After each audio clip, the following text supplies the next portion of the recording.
Hey everyone, welcome, welcome, welcome. So glad to be here with all of you. It's going to be a really great show tonight. Got a couple things to talk to you all about. It's that really cold part of December, but I'm here in my lovely, nice and warm Brooklyn apartment, and we have plenty of things to discuss. So hit the like button, hit the subscribe button, hit the notifications bell, and away we go. I say that the century on which we are entering can be and must be the century of the common man. A radical redistribution of economic power. I mean, we know that racism is just a byproduct of capitalism. Everything would be all right if everything was put back in the hands of the people. We need a government that will make sure Americans are taken care of and organize the economy to serve the people, not the profits of a wealthy few. We now have the techniques and the resources to get rid of poverty. We got to start getting out there with the people. Get out of the movement and get to the masses. We need a government of action.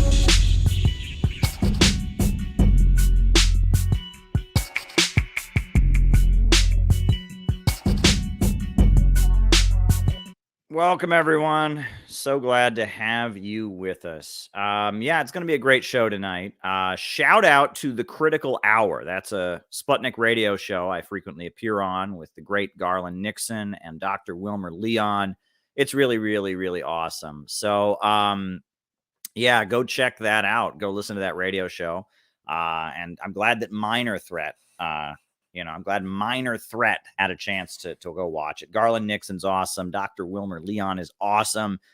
He's gone as far as defending Russia on Ukraine on PBS. I met him in Iran at an anti-imperialist conference. Garland Nixon is an amazing radio host. Years of experience as a broadcaster and supports Venezuela, supports the anti-imperialist struggles around the world.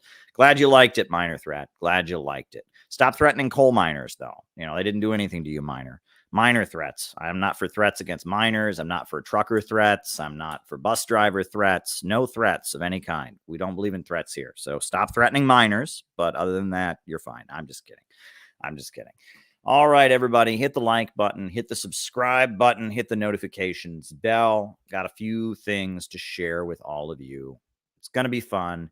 Just a few things we can talk about. The way this works, for those of you who may not be familiar with it, is I give my opening remarks, which are planned. They're, things I've thought about saying over the past few hours, days, minutes, seconds, just depends.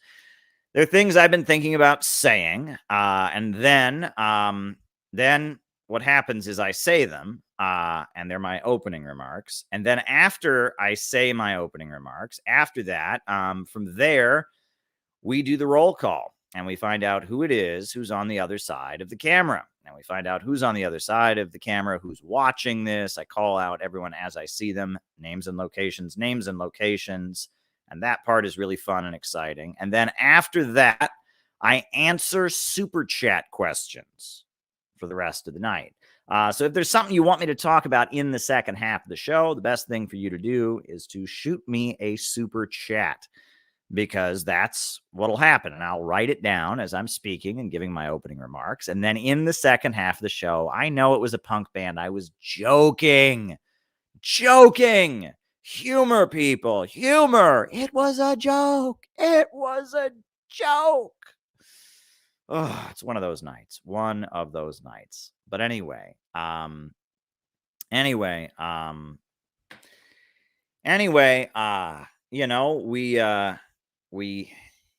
we do the second half of the show based on your super chat questions. So if there's something you want me to say in the second half of the show, a question you'd like me to answer, something you'd like me to give my thoughts on, by all means, send a super chat. I will be writing super chats down, and we'll go from there.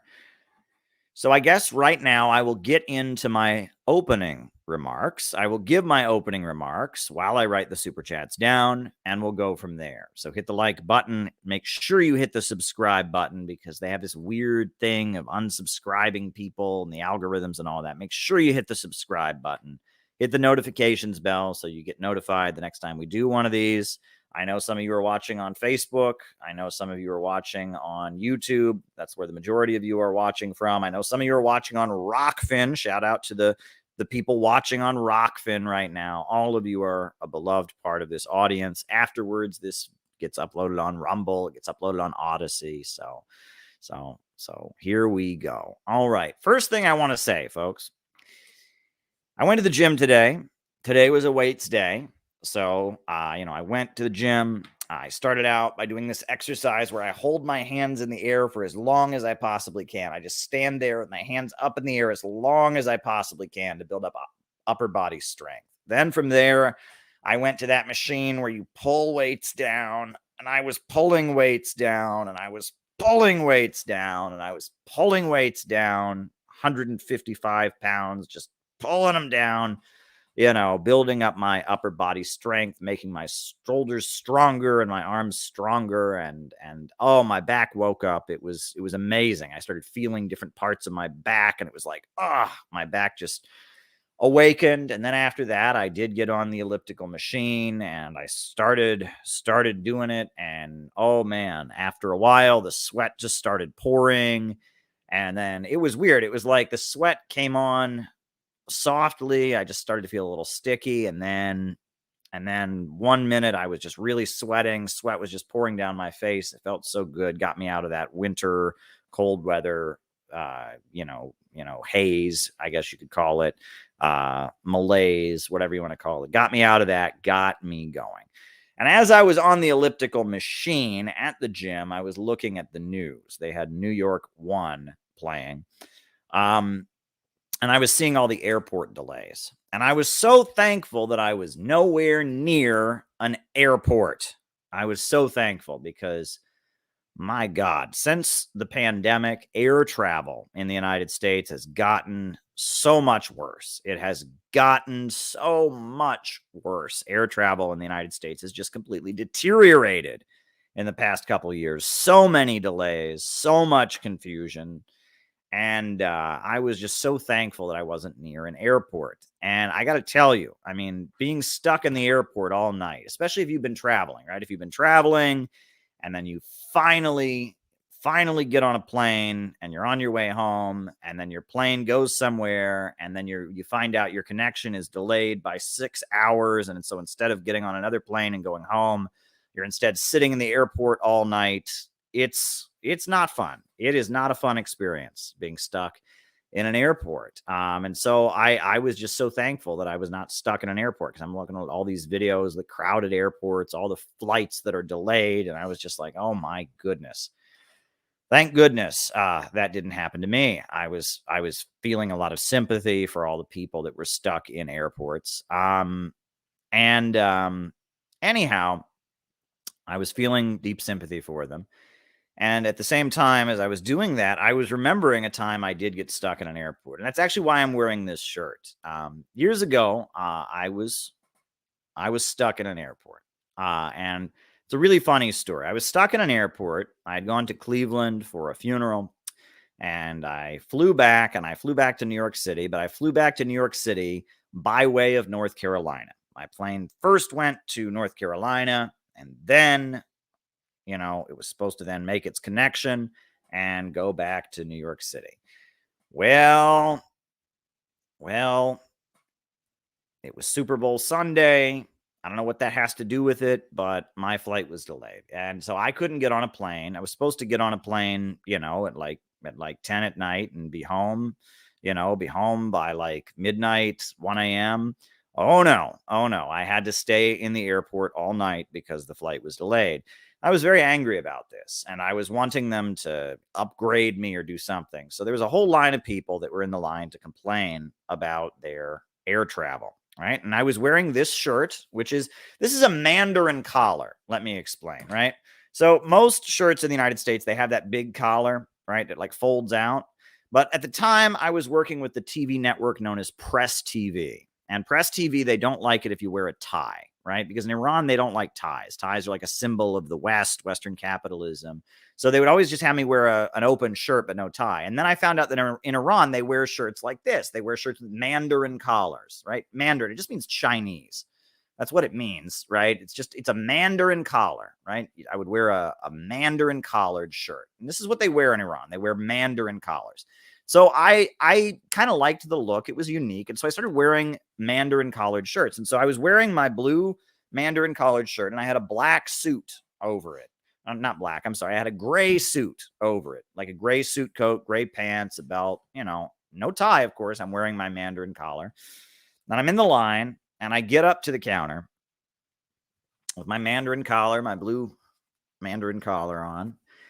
And I said, what's the deal? I mean, my flight's been canceled. I'm going to have to be in the airport all night. And the guy's like, nothing we can do, sir. This is just how it is. And I said, no, you don't understand. Like, I have work in the morning, and, I'm going to be stuck in the airport all night. And this is a problem. And he said, sir, I understand you're upset. And I'm trying to get him to give me a better deal, to upgrade me or something. He didn't understand how inconvenienced I was. I was being that annoying customer. I've learned sometimes you have to, be frustrated, or else they don't take you seriously. So I'm arguing with the guy. Funny thing happened. About halfway through the argument, this was a hilarious moment. I was taken aback. I did not see this coming. Halfway through the argument, as I'm trying to get them to say, come on, man, like, what are you going to do? Like, I mean, my whole night's ruined. I'm already exhausted. And, halfway through the argument, the guy behind the counter says, sir, I would like to thank you for your military service.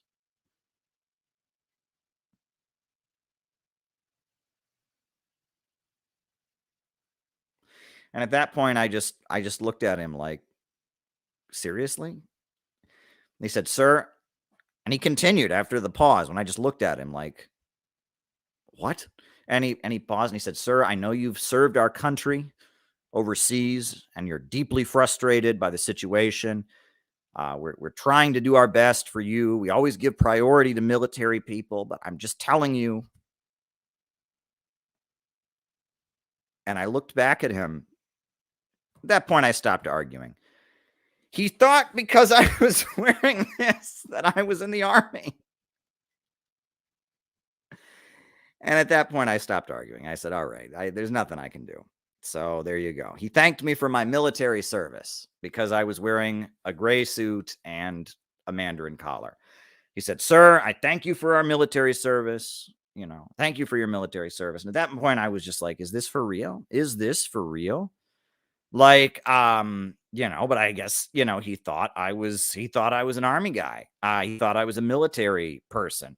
And I went into the bathroom. I looked at myself in the mirror. I thought, does this look military? It was weird. It was a little odd, it was an odd moment for me. Made me look in the mirror because I thought I don't look like a military guy at all, but I guess the button-up shirt, that was what threw him. He assumed I must be in the army. So at that point, I just stopped arguing with him because I'm just like, okay, all right, but that was a classic moment for me. That's my airport travel story, because at that point I was just like, are you serious? At that point, I thought, if this guy is so out of it that he thinks I'm in the army, he's obviously not going to respond to any of my arguing. So long story short, if you're in customer service and you want someone to stop complaining, hit them with something like that. Right. Maybe that's my advice to people that are handling complaining customers. Hit them with something like that. Because that was really, that was completely disarming. I mean, I was completely thrown for a loop when he thanked me for my military service. And someone pointed out that kind of shows how cheap that is, right? I've never been in the military. I've never served in the U.S. Armed Forces. I was simply wearing a certain type of outfit, and it shows how thank you for your service is this meaningless thing. And a lot of vets complain about that. A lot of veterans complain about the fact that they got their arms and legs shot off. They risked their lives. They have PTSD. And there's all these like ads on television. Thank you, fighting men overseas. And they always begin the football game with honoring the troops, but it means nothing, right? And these people are homeless. The troops are homeless. On the street, they're sleeping on the street. They're sleeping on the street. Their benefits get cut. The Veterans Administration is atrocious. But there's all this performative. We love our veterans. We love our military. It's all worthless, right? They don't actually do anything to help these people. They get shot at in other countries. They get wounded. They even have these green card soldiers. These are people that aren't U.S. citizens. They're from South America, Central America, Mexico. They join the U.S. Army with the understanding they will get their citizenship. And some of them, they even find a loophole, and after that, don't even give them their citizenship. Did you know this? Now, most of them do. Most green card soldiers, they go through. But I have there was a woman who'd served in the U.S. Marine Corps. She'd been born in Mexico. She went through her service, and they didn't give her green card. They didn't give her her green card. They didn't give her her citizenship. Can you believe this? So, there's a lot of these veterans that they don't even give them U.S. citizenship afterwards. They don't even give them green cards afterwards after they go and get shot. It's so performative. All this support the troops. We love the military. And they send them to some other country to get their arms and legs shot off, to get put in harm's way and injured. And then at the end of the day, they don't even do anything for them. And they're homeless when they come back to the United States. They don't find them jobs. They just treat them lower than low, and that all this performative, we love the military stuff that you hear in school and you hear at football games. It's all just an act.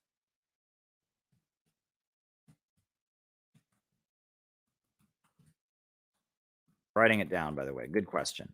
It's all just an act. It's all just performative. They don't really care about the veterans. They don't care about the veterans. They don't care about the troops. It's all just performative. I will never forget when I was on Facebook, or I wasn't on Facebook. I was walking somewhere. A friend of mine from high school called me on the phone. And he said, "Oh my God, look at what our classmate is saying. Get on Facebook. She's talking." It was a girl I went to college, or not college, high school with. Girl from my hometown in Ohio. Graduated with me. She was in the U.S. Army, and she was stationed in Afghanistan. And she was on Facebook going off and just writing these Facebook statuses that were insane.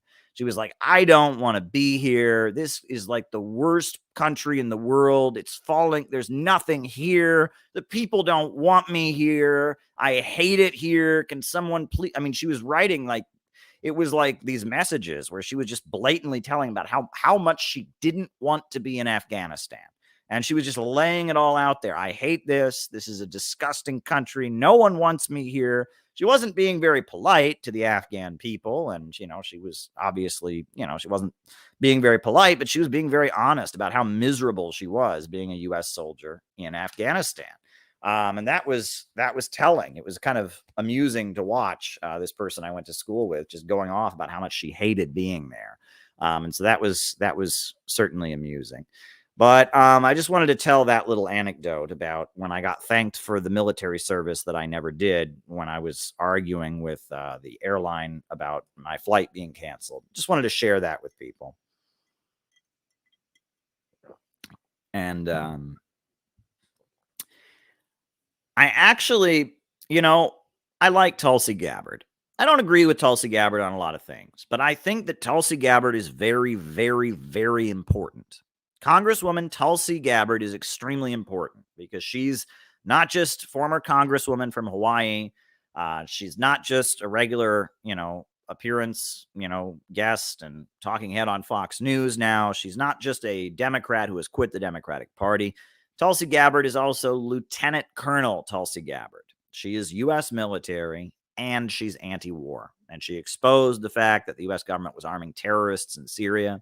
And she has been calling for a de-escalation with Russia and stopping sending weapons to Ukraine. Tulsi Gabbard is extremely important. And what frustrates me is that there are many leftists who just don't get this. They want to do this purity test. Is she a communist? No. Is she a socialist? No. Is she, a revolutionary anti-imperialist? No.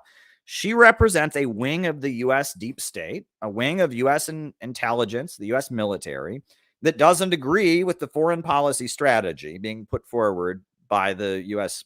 government and the U.S. ruling class at this time. That's what she represents. She represents a faction in the Pentagon that doesn't want to continue these wars. That's a really good sign. The fact that there are people within the Pentagon, within the military itself, the very people carrying out these wars, who don't agree. I mean, when you talk about these generals, McGregor has come forward. The fact that Ron Paul got so much support from the U.S. Army and the U.S. military personnel were donating to him. There's a lot of people, not just rank and file soldiers, but a lot of people at the highest levels of the U.S. armed forces that do not support these wars. And that's a good sign. And if you just want to go, oh, but she's not a communist. Of course she's not a communist. Oh, but she's not blah, blah, blah. She said something Islamified. You're missing the point. You're missing the point, right? Abraham Lincoln did not want to abolish slavery, but he represented a faction in the ruling class that was against slavery and did not want slavery to expand. And as a result of that, his election put forward the contradictions. And Karl Marx made the strategic decision of supporting Lincoln because of the divisions in the ruling class. Roosevelt was not a communist, but he represented a faction in the ruling class that was anti-fascist and was sympathetic to the labor movement in opposition to the industrial capitalists who wanted fascism and a military state. So the Communist Party supported Roosevelt. And that there are times where you have to notice figures within the ruling class, within the power structure, who are doing good things. And that when the main question in the world today is imperialism and the danger of a new world war, when somebody like Tulsi Gabbard, a member of U.S. Congress, a prominent TV personality, and a U.S. military person, a member of the U.S. military, comes forward and is saying the kinds of things that she says, you have to recognize how important it is. And if you're an anti-imperialist, you have to do everything you can to get, support for this person, right? Writing it down.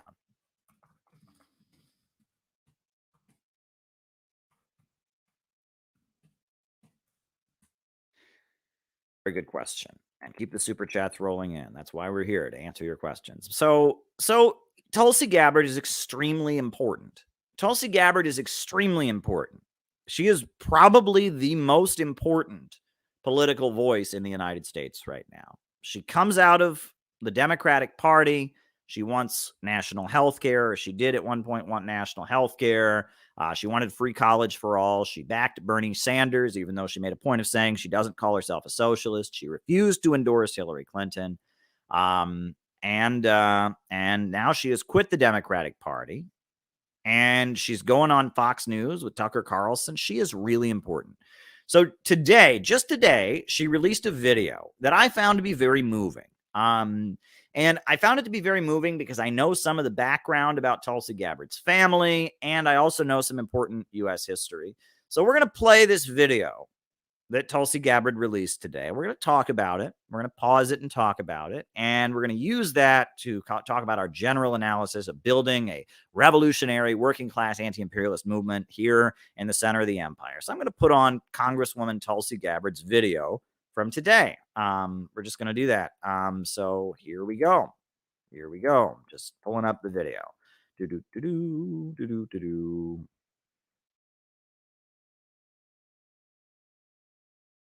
Okay. Here we go. This is Tulsi Gabbard's video she released today. All right. Sure. One of the most memorable times I remember singing this song was in Charleston in South Carolina at a Baptist church. That was a funeral service for the families who had lost loved ones in the mass shooting. It was so incredible because we heard from, for example, one. Right, so that's Tulsi Gabbard. She's with her parents, and she's going to sing a song with them. But she's talking about how the most moving time she ever heard this song was after that mass shooting that happened in South Carolina. You remember this when Dylan Roof, the white supremacist neo-Nazi, went into a church in South Carolina and killed a whole bunch of African Americans, shot up the church. Tulsi Gabbard went down to Charleston, South Carolina for the memorial service for one of the people killed in this mass shooting. So she went down there and they performed this song. And so it means a lot to her. But we'll talk a little bit when they show the parents. We'll talk about the parents too. But there you go.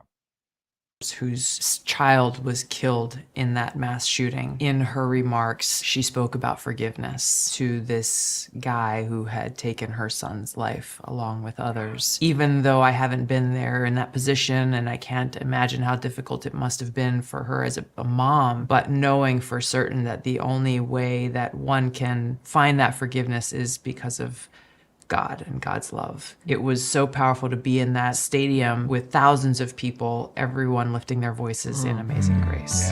Yeah. Now, those are Tulsi Gabbard's parents. Now, Tulsi Gabbard's father, this is really important. They have tried to like demonize and smear Tulsi Gabbard over this. I think it's actually a good thing. Tulsi Gabbard's father is a very religious man in Hawaii. He is from Samoa, the island of Samoa. And he converted to Hinduism, to a specific wing of the Hindu religion that is practiced in Hawaii. There is a religious group, I can't remember the name of it, but it's a breakaway from the Hare Krishna movement.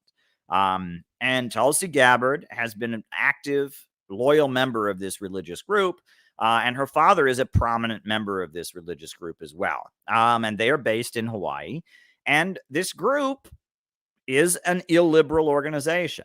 The group doesn't believe in gay marriage. The group doesn't believe in abortion. Tulsi was actually in an anti-gay marriage advertisement when she was younger because this is a conservative religious organization, but it's not a Christian organization, right? This is a Hindu organization. And it's an organization that, because of their Hindu beliefs and because of the fact that they're tied to India, right? And they have people in India who practice these beliefs. They have taken some anti-imperialist stances. And part of the reason that Tulsi Gabbard has taken such good revolutionary anti-imperialist stances is because of her religious faith. She is a Hindu, and it's weird because in India, right? The Hindu nationalists are the right wing. But India is a country that sometimes does business with Russia and sometimes does business with China and isn't fully in the U.S. camp. It's been pretty neutral in the whole Ukraine thing.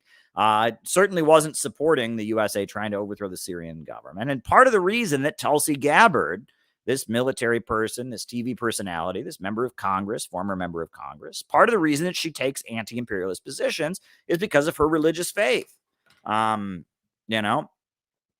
How does the heavily criticized Operation Paperclip? I don't even. Okay.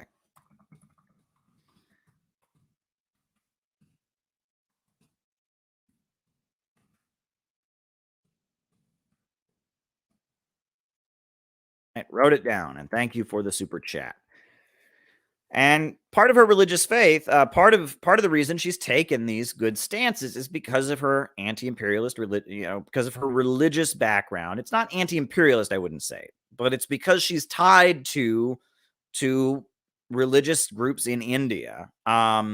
Because she's tied to religious groups in India, and because India is a country where there's a level of bourgeois nationalism. It's not full on in the anti-imperialist camp. India is certainly not a socialist or anti-imperialist state, but it's a state where there's a level of bourgeois nationalism.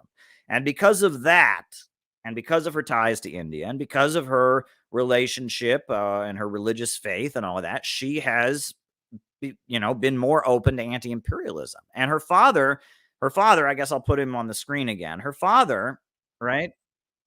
Her father is a prominent figure in this religious organization. And Tulsi Gabbard is a very active member of this religious group. So much so that when she got divorced, aspects of the religious group came into the divorce. You can read about that. And so, she's very, very dedicated to her family's religion. Right. In Hawaii, this religious group that exists in Hawaii that practices Hinduism, a particular Krishna, interpretation of Hinduism. And so that has motivated Tulsi Gabbard to become an anti-war voice. So that's important when you think about Tulsi Gabbard, right? All these politicians represent much more than themselves, right?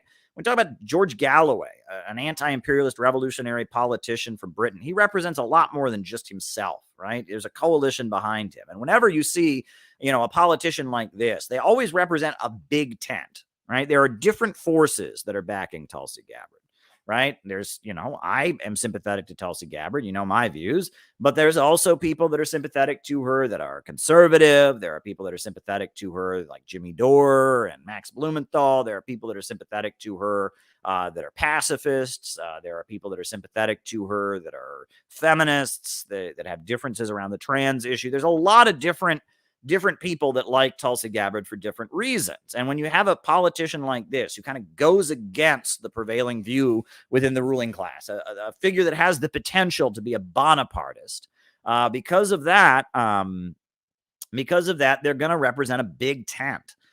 So why don't we let Tulsi and her parents sing for us, and then we'll talk about, there's some more things I want to say about this. So here we go. They're going to sing a classic American hymn, Amazing Grace. Amazing grace, how sweet the sound that saved a wretch like me. I once was lost, but now I'm found. Was blind, but now I see.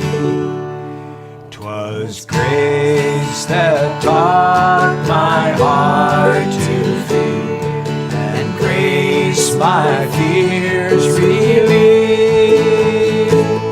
How precious did that grace appear the hour I first believed. Amazing grace, how sweet the sound that saved a wretch like me. I once was lost, but now I'm found. Was blind, but now I see. When we've been there 10,000 years, bright shining as the sun, we've no less days to sing God's praise than when we first begun. Amazing grace, how sweet the sound that saved a wretch like me. I once was lost, but now I'm found. Was blind, but now I see. All right. Nice.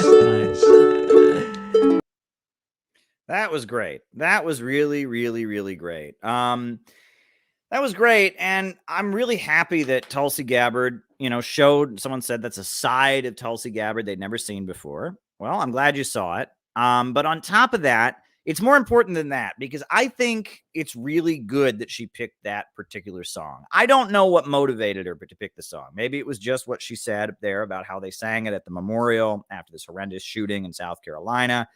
But I think there might be more to it than that, because I have often talked about that song on these streams before. And if you haven't heard me talk about that song and how significant it is, you need to know. You absolutely need to know. If you're a communist in America, that song should be very, very important to you. And if you're somebody who is interested in what we're doing with the Center for Political Innovation and what we're doing with the city building tendency, what I've dedicated myself to doing, the movement that I'm trying to build without the movement to the masses, you need to understand that song. If you're an American, if you're an American Marxist, an American revolutionary, an American anti-imperialist, you need to understand how goddamn important that song is. So here we go. That song was written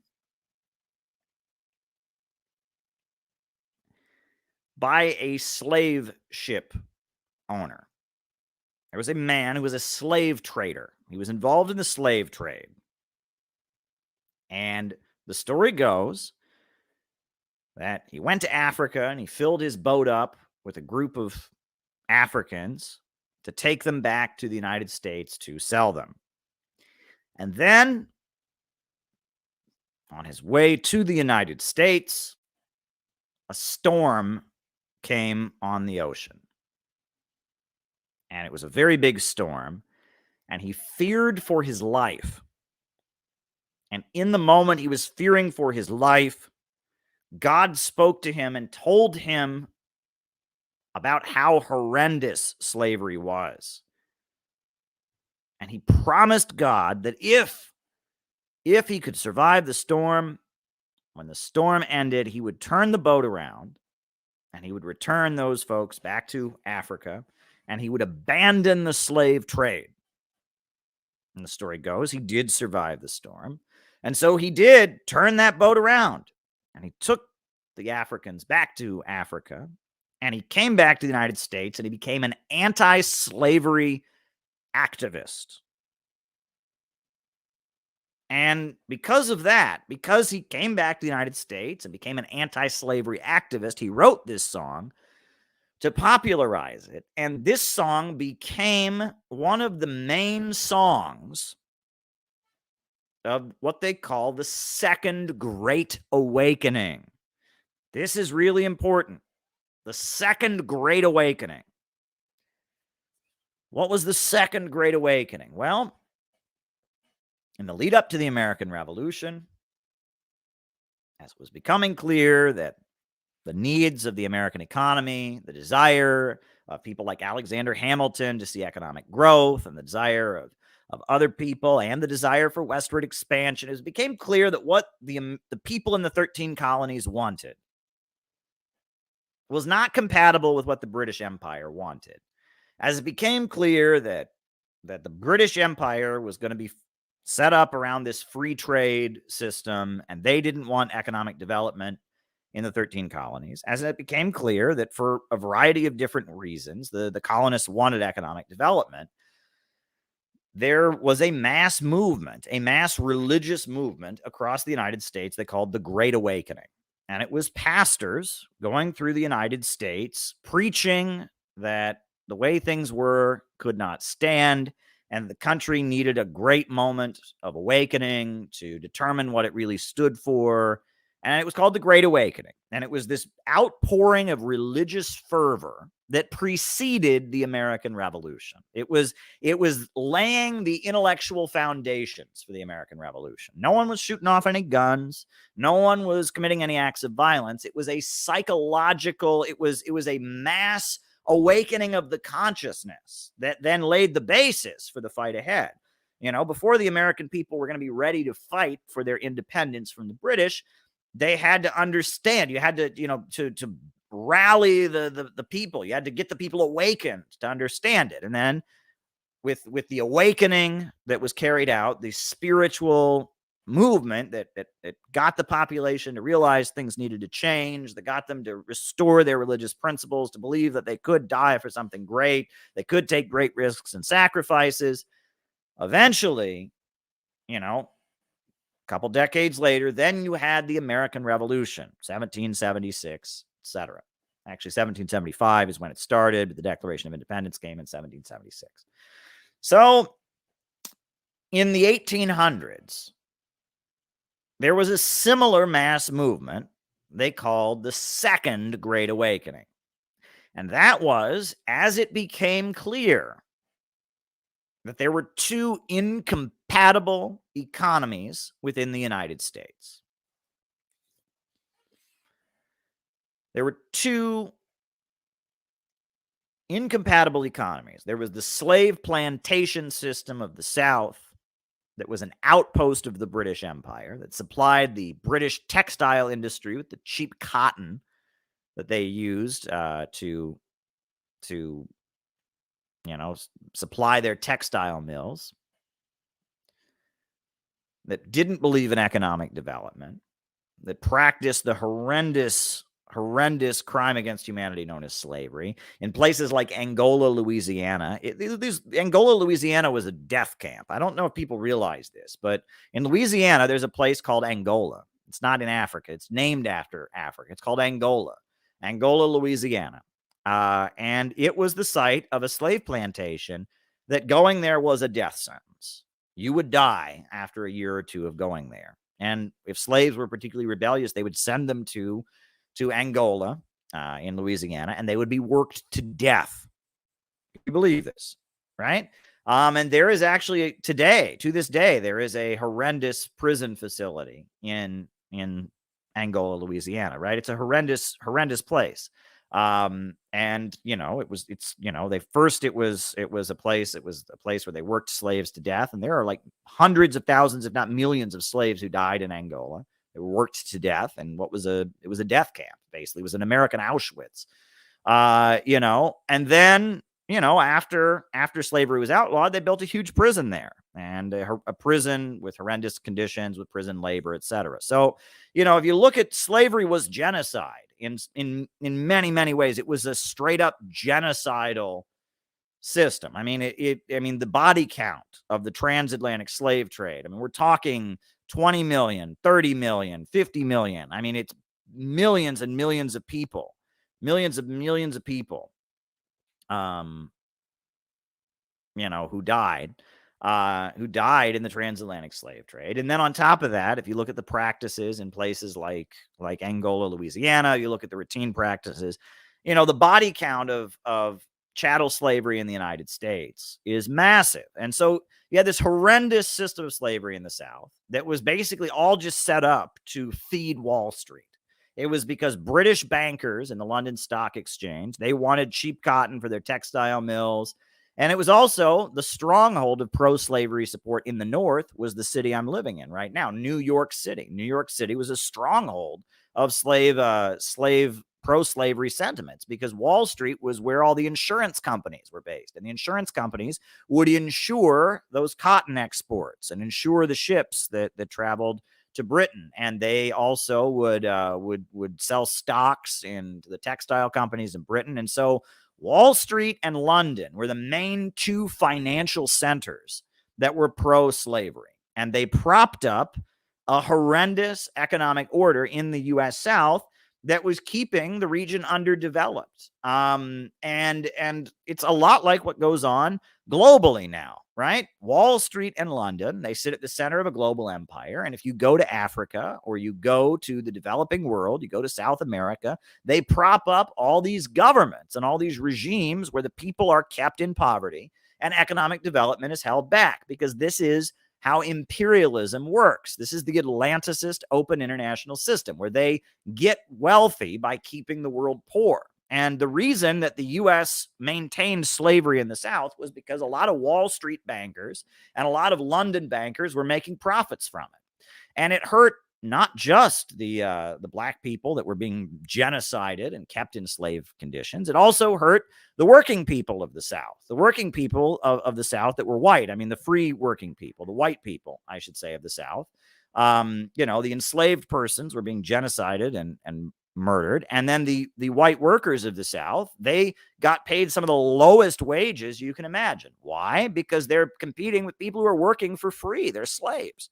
And the working conditions of non-white workers in the South were horrendous. And there was a small minority in the U.S. South that owned the huge plantations, and they were millionaires many, many, many times over. The slave plantation owning gentry were wealthy people. And they were tied in with the British bankers, and they were tied in with Wall Street stock exchange and Wall Street, you know, insurance cartels. And they were making money hand over foot. And the South was getting poorer and poorer and poorer. Economic development was being held back.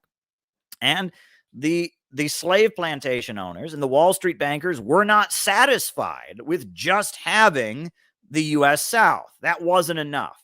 And so they manipulated the United States to go to war with Mexico, right?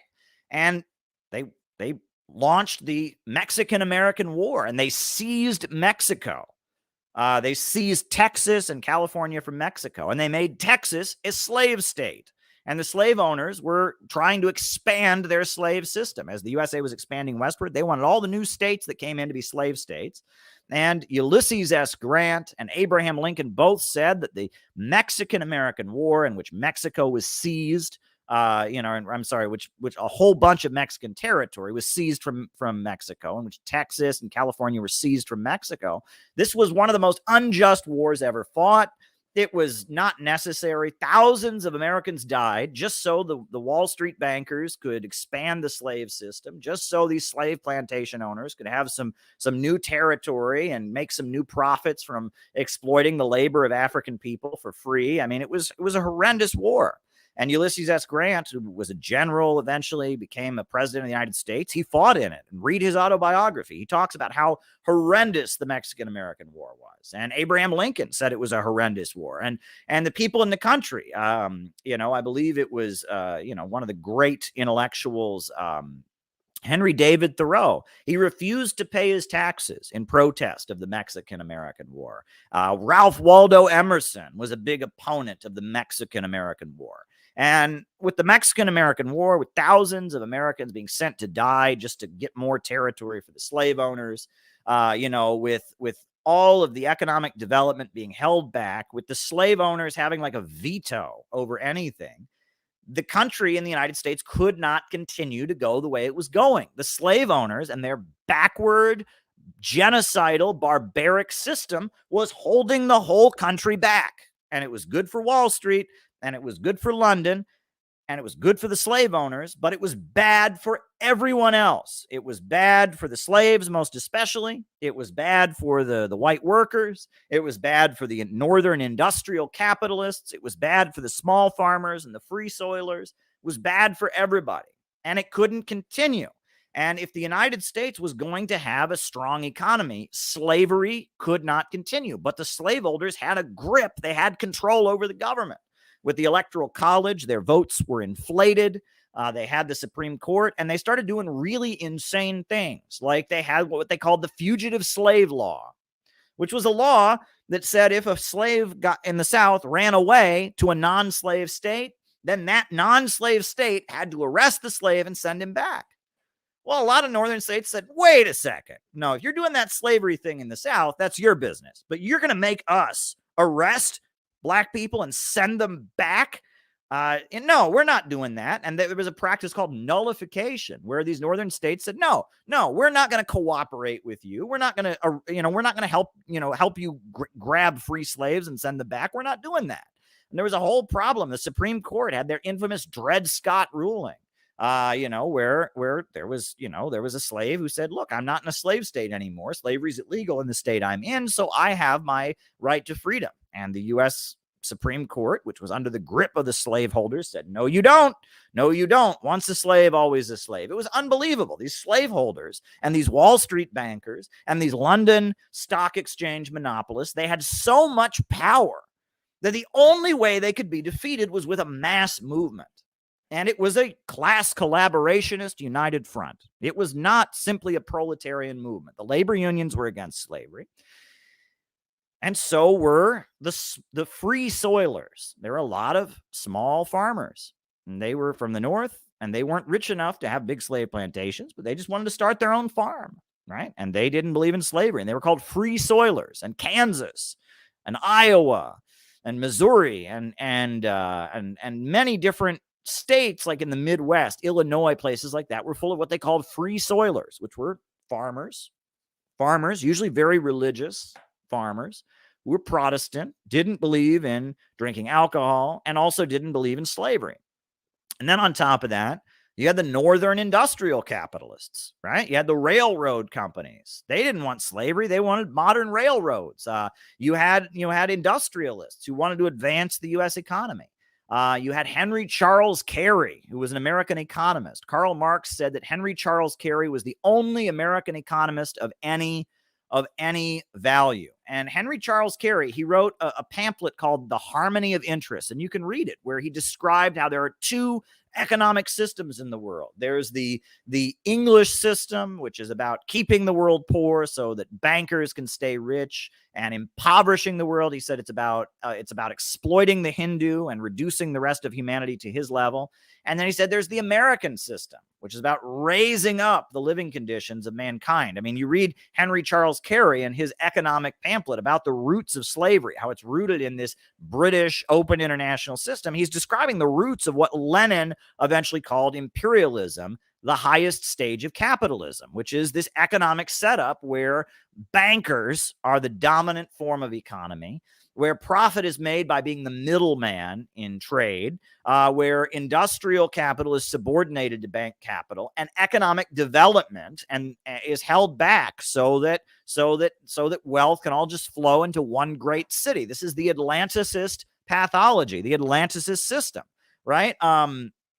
And that was the situation. And so in order to defeat slavery, they had to build a mass movement because the American government was under the grip of the slaveholders. This is all so important. This is such important history here, I'm telling you. So to lay the basis for their mass movement, there was a huge outpouring of religious fervor against slavery. And that mass movement of religious fervor that swept the United States, they called the Second Great Awakening. That's what it was called. It was the Second Great Awakening. The First Great Awakening had laid the basis for the American Revolution. So they had the Second Great Awakening that swept the Midwestern United States, swept New England. And it was people of religious faith rallying against slavery. And my ancestor, who I am descended from, Charles G. Finney, he was one of the key people in that mass movement. Charles G. Finney, I'm descended from him on my mother's side of the family. He was a pastor here in New York City, and he would not give communion to anyone who participated in the slave trade. And he invented the practice of having tent revival meetings, and setting up a tent and doing tent revival preaching. And then he eventually moved his church out to Ohio, and they started Oberlin College. So I'm actually descended from one of the founders of Oberlin College. It's a little story. But the Second Great Awakening was this mass anti-slavery religious movement. And it was a mass movement that has really had a huge impact on U.S. culture. U.S. society has been heavily, heavily impacted by it. For example,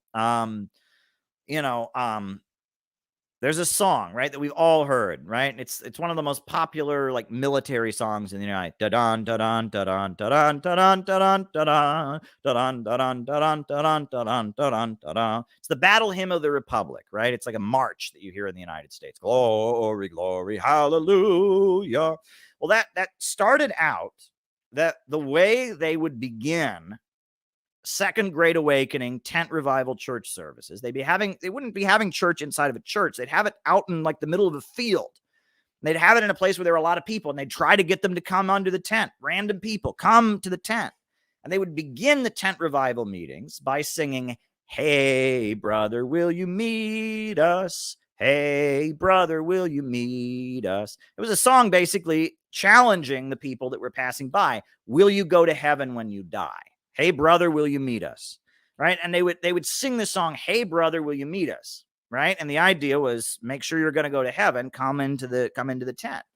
Now, eventually, John Brown, who was an abolitionist, John Brown, he eventually started an anti-slavery militia, tried to seize Harper's Ferry, and he became a martyr for the cause of anti-slavery. John Brown, the great, revolutionary of Harper's Ferry, right? John Brown was executed and hanged for trying to lead an armed uprising against the American government to oppose slavery. And after John Brown's death, soldiers in the U.S. military and others started singing the tune of "Hey brother, will you meet us?" They started singing it as "John Brown's body is a moldering in the grave." And they started singing that all throughout the U.S. Armed Forces. It became a popular song among soldiers in honor of John Brown. So the leaders of the U.S. Army realized that this was a problem because John Brown was the first person in American history to ever receive the death penalty for treason, right? So because of that, it was a problem that all the American soldiers of the Army are marching into battle, singing a song honoring a guy who got executed for trying to overthrow the government.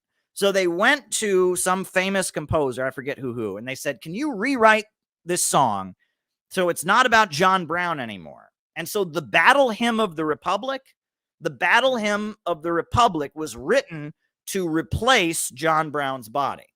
So when you hear ba-bum, ba-bum, ba-bum, ba-bum, ba-bum, ba-bum, you're hearing the Second Great Awakening. That's the Second Great Awakening. That's Hey Brother, Will You Meet Us? That's John Brown's Body, and now it's the Battle Hymn of the Republic, right? It's one, and you can't like see a military parade in the United States without hearing that. Everyone in America knows the Battle Hymn of the Republic, ba-bum, you know, and you know, you just heard Tulsi Gabbard singing Amazing Grace. Well, Amazing Grace, the theme of the Second Great Awakening was redemption.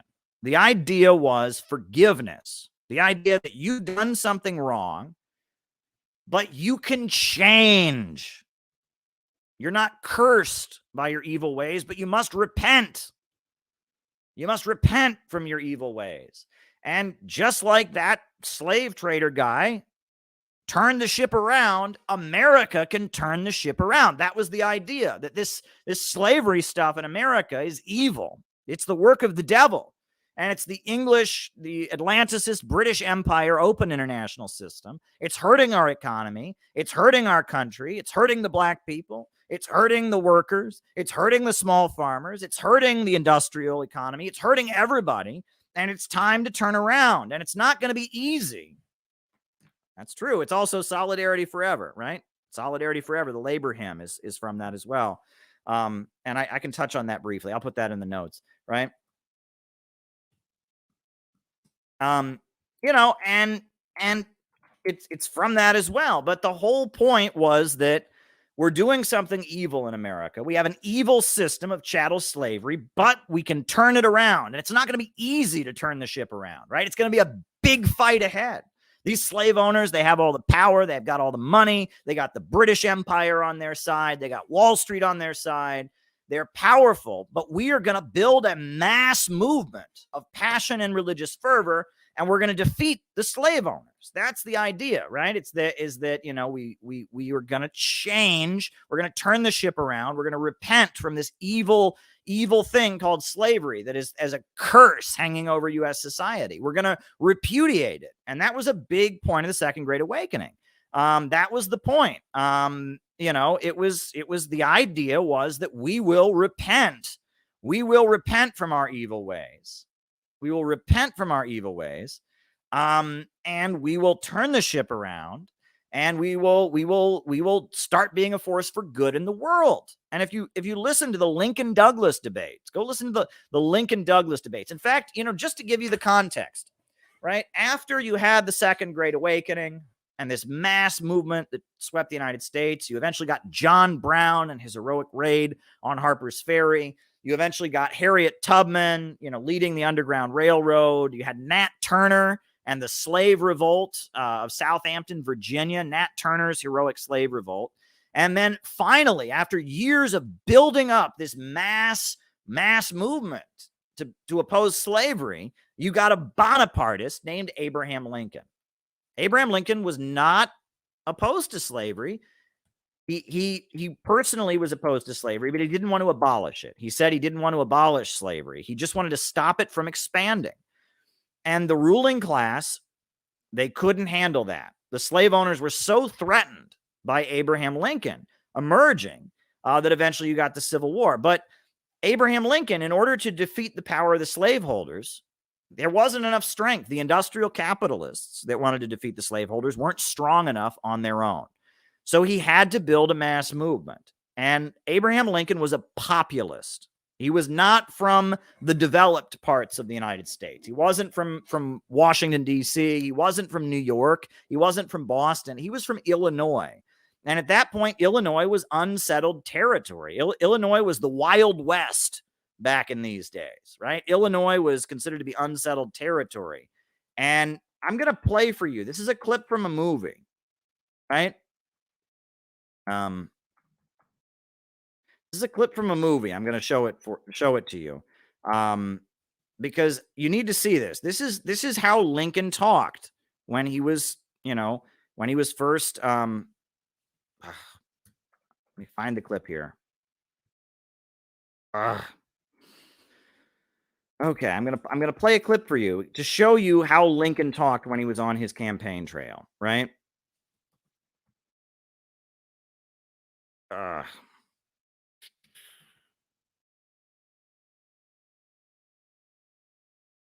Okay, let me just pull up this clip here. I want you to see this, right?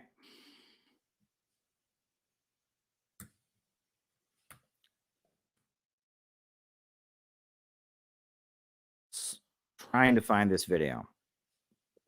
Trying to find this video for you because it's really important.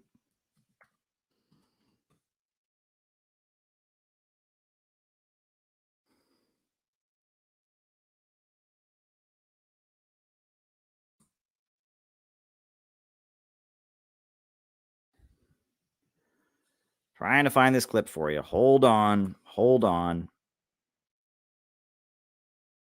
Because I would like you to see the words of Abraham Lincoln, right? And listen to what Abraham Lincoln had to say.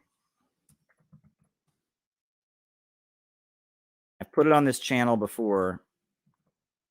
I will play it for you all again because I want you to see this, right? They work really, really hard to try and get us to believe that there is nothing revolutionary about the history of the United States. And if we want to be at all relevant in American history, we need to know this stuff, right? So if you're a genuine revolutionary and Marxist in the United States, all this stuff I'm telling you, all this stuff, this is what Karl Marx was writing about at the time. Like, this, like Karl Marx wrote for the New York Tribune, which was the Republican Party newspaper of New York City, right?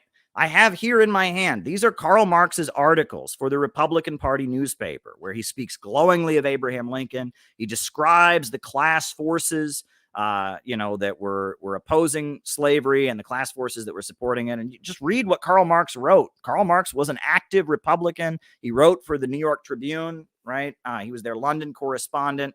And it's really beautiful. I mean, this is the important history that we need to understand. So I'm going to play you this clip of these are actors. This clip I'm going to show you. These are actors from like around the time of World War II.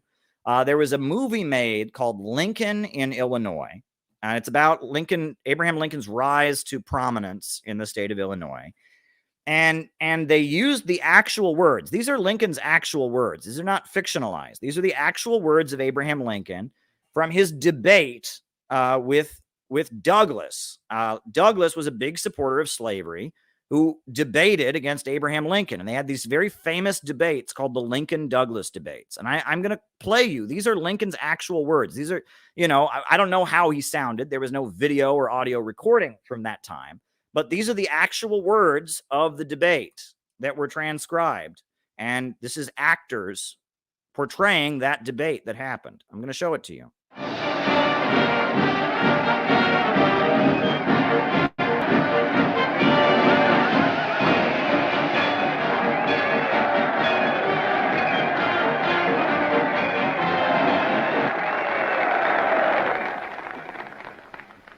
We have now heard the leading arguments for the two candidates for the high office of United States Senator from Illinois, Judge Stephen A. Douglas and Mr. Abraham Lincoln. Each of the candidates will now speak in rebuttal. Judge Douglas.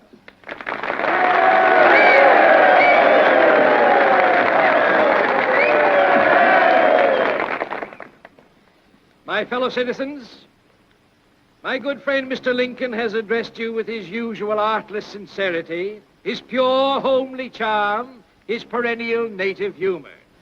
Like Brutus in Shakespeare's immortal tragedy, Mr. Lincoln is an honorable man.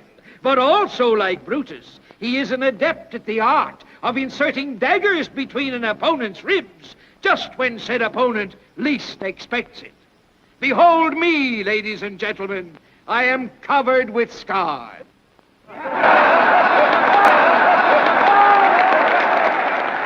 Mr. Lincoln harps constantly on this subject of equality.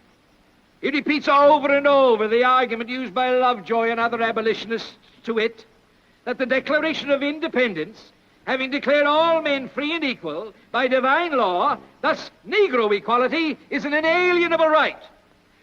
Contrary to this stands the verdict of the Supreme Court in the case of Dred Scott. Mr. Lincoln is a lawyer, and I presume, therefore, that he knows that when he seeks to destroy public confidence in the integrity, the inviolability of the Supreme Court, he is preaching revolution. He asks me to state my opinion of the Dred Scott decision. And I answer him unequivocally by saying I take the decisions of the Supreme Court to be the law of the land, and I intend to obey them as such. Now, will I be swayed from that position by all the ranting of all the fanatics who preach racial equality, who'd ask us to vote, eat, sleep, and marry with Negroes? And I say further, let each state mind its own business and leave its neighbors alone. If we'll stand on that principle, then Mr. Lincoln will find that this great republic can exist, forever divided into free and slave states, and we can go on, as we have done, increasing in wealth, in population, in power, until we shall become the admiration and the terror of the world.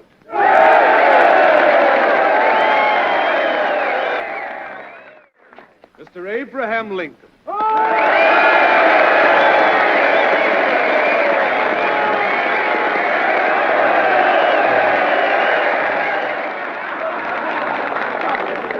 Now, you've heard the judge make allusion to those who advocate voting and eating and marrying and sleeping with Negroes. Whether he meant me specifically, I do not know. If he did, I can only say that just because I do not want a colored woman for a slave, I do not necessarily want her for a wife. I do not need to have her for either. I can just leave her alone. In some respects, she is certainly not my equal any more than I am the judge's equal in some respects. But in her natural right to eat the bread she earns with her own hands without asking leave of somebody else, she is my equal and the equal of all others. The purpose of the Dred Scott decision is to make property and nothing but property of the Negro in all states of the Union. As a nation, we began by declaring all men are created equal. There was no mention of any exception to that rule in the Declaration of Independence. But we now practically read it, all men are created equal except Negroes. What is to stop us in future from decreeing all men are created equal except Negroes, foreigners, Catholics, Jews, or just poor people? This is the complacent policy of indifference to evil. And that policy I cannot but hate. I hate it because it deprives our republic of its just influence in the world, enables the enemies of free institutions everywhere to taunt us as hypocrites, causes the real friends of freedom to doubt our sincerity. In his final words tonight, the judge said that we can be the terror of the world. I don't think we want to be that. I think we would prefer to be the encouragement of the world, the proof that at last man is worthy to be free. But we shall provide no such encouragement unless we can establish our ability as a nation to live and grow. And we shall surely do neither if these states fail to remain united. There can be no distinction in the definition of liberty as between one section and another, one class and another, one race and another. A house divided against itself cannot stand.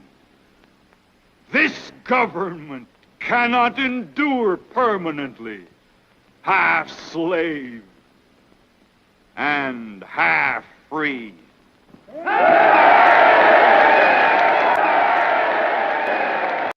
Yeah, so, that's the context of what was going on, and that we know eventually Lincoln got elected president, and then the slaveholders took up arms against Lincoln. So Lincoln was forced to form a united front, a coalition to defeat slavery.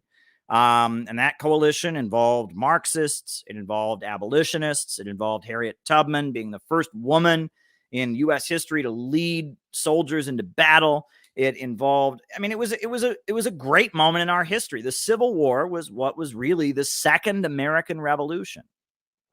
And Russia supported America in the defeat against slavery. Did you know that? Russia stood with America. the British supported slavery.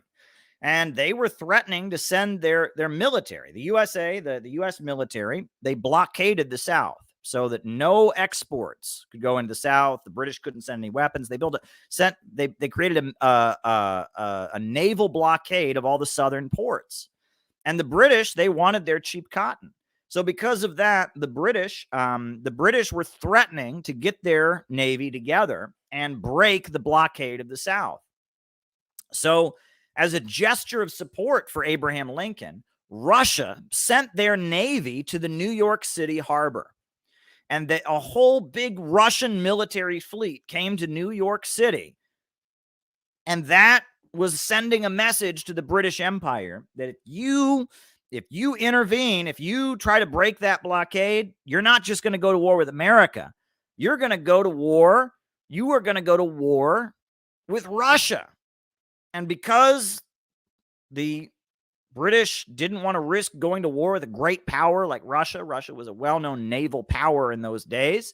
Because of that, the British didn't intervene. So Russia played a key role in helping defeat slavery in the United States.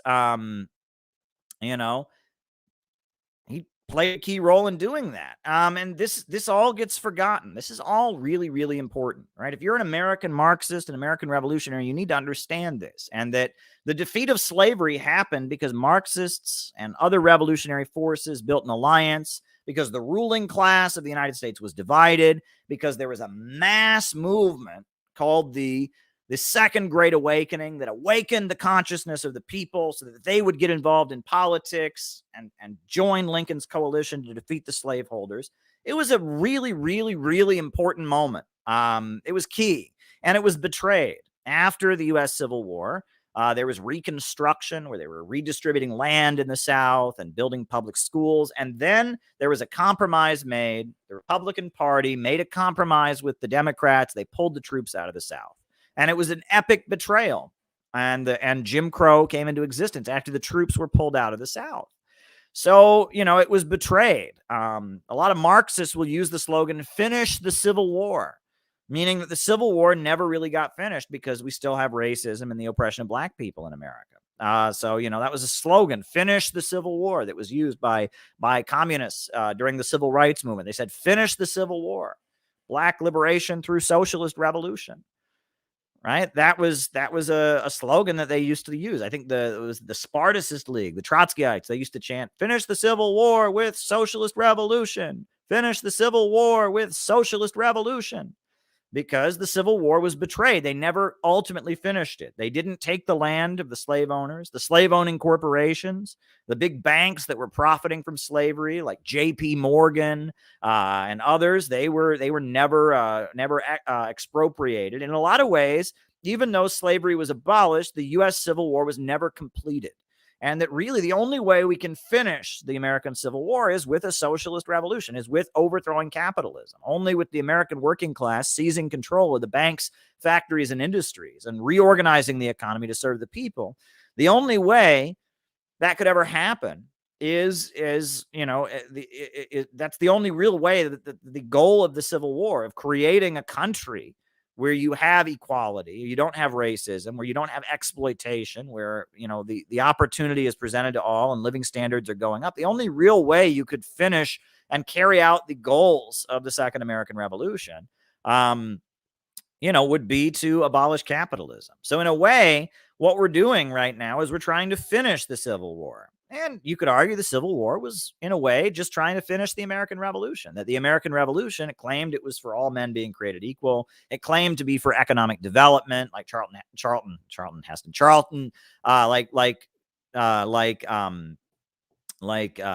Hamilton wanted. But it wasn't, right? Because it still had slavery. And even though a lot of the founders were against slavery, a lot of them were for slavery, like Abraham, my goodness, tonight I'm just getting all the names wrong. Like Thomas Jefferson and others, they were for slavery. So in a lot of ways, we're just trying to continue the legacy of the progressive side of the American Revolution. We're trying to continue and finish the Civil War. Really, what we're trying to do in our time is we're just continuing something that started with the First Great Awakening. and continued with the American Revolution, and continued with the Second Great Awakening, and continued with the Civil War, and then continued with the labor movement and the civil rights movement and the Black liberation movement of the 60s. We're just continuing a great American tradition. That's what we're doing.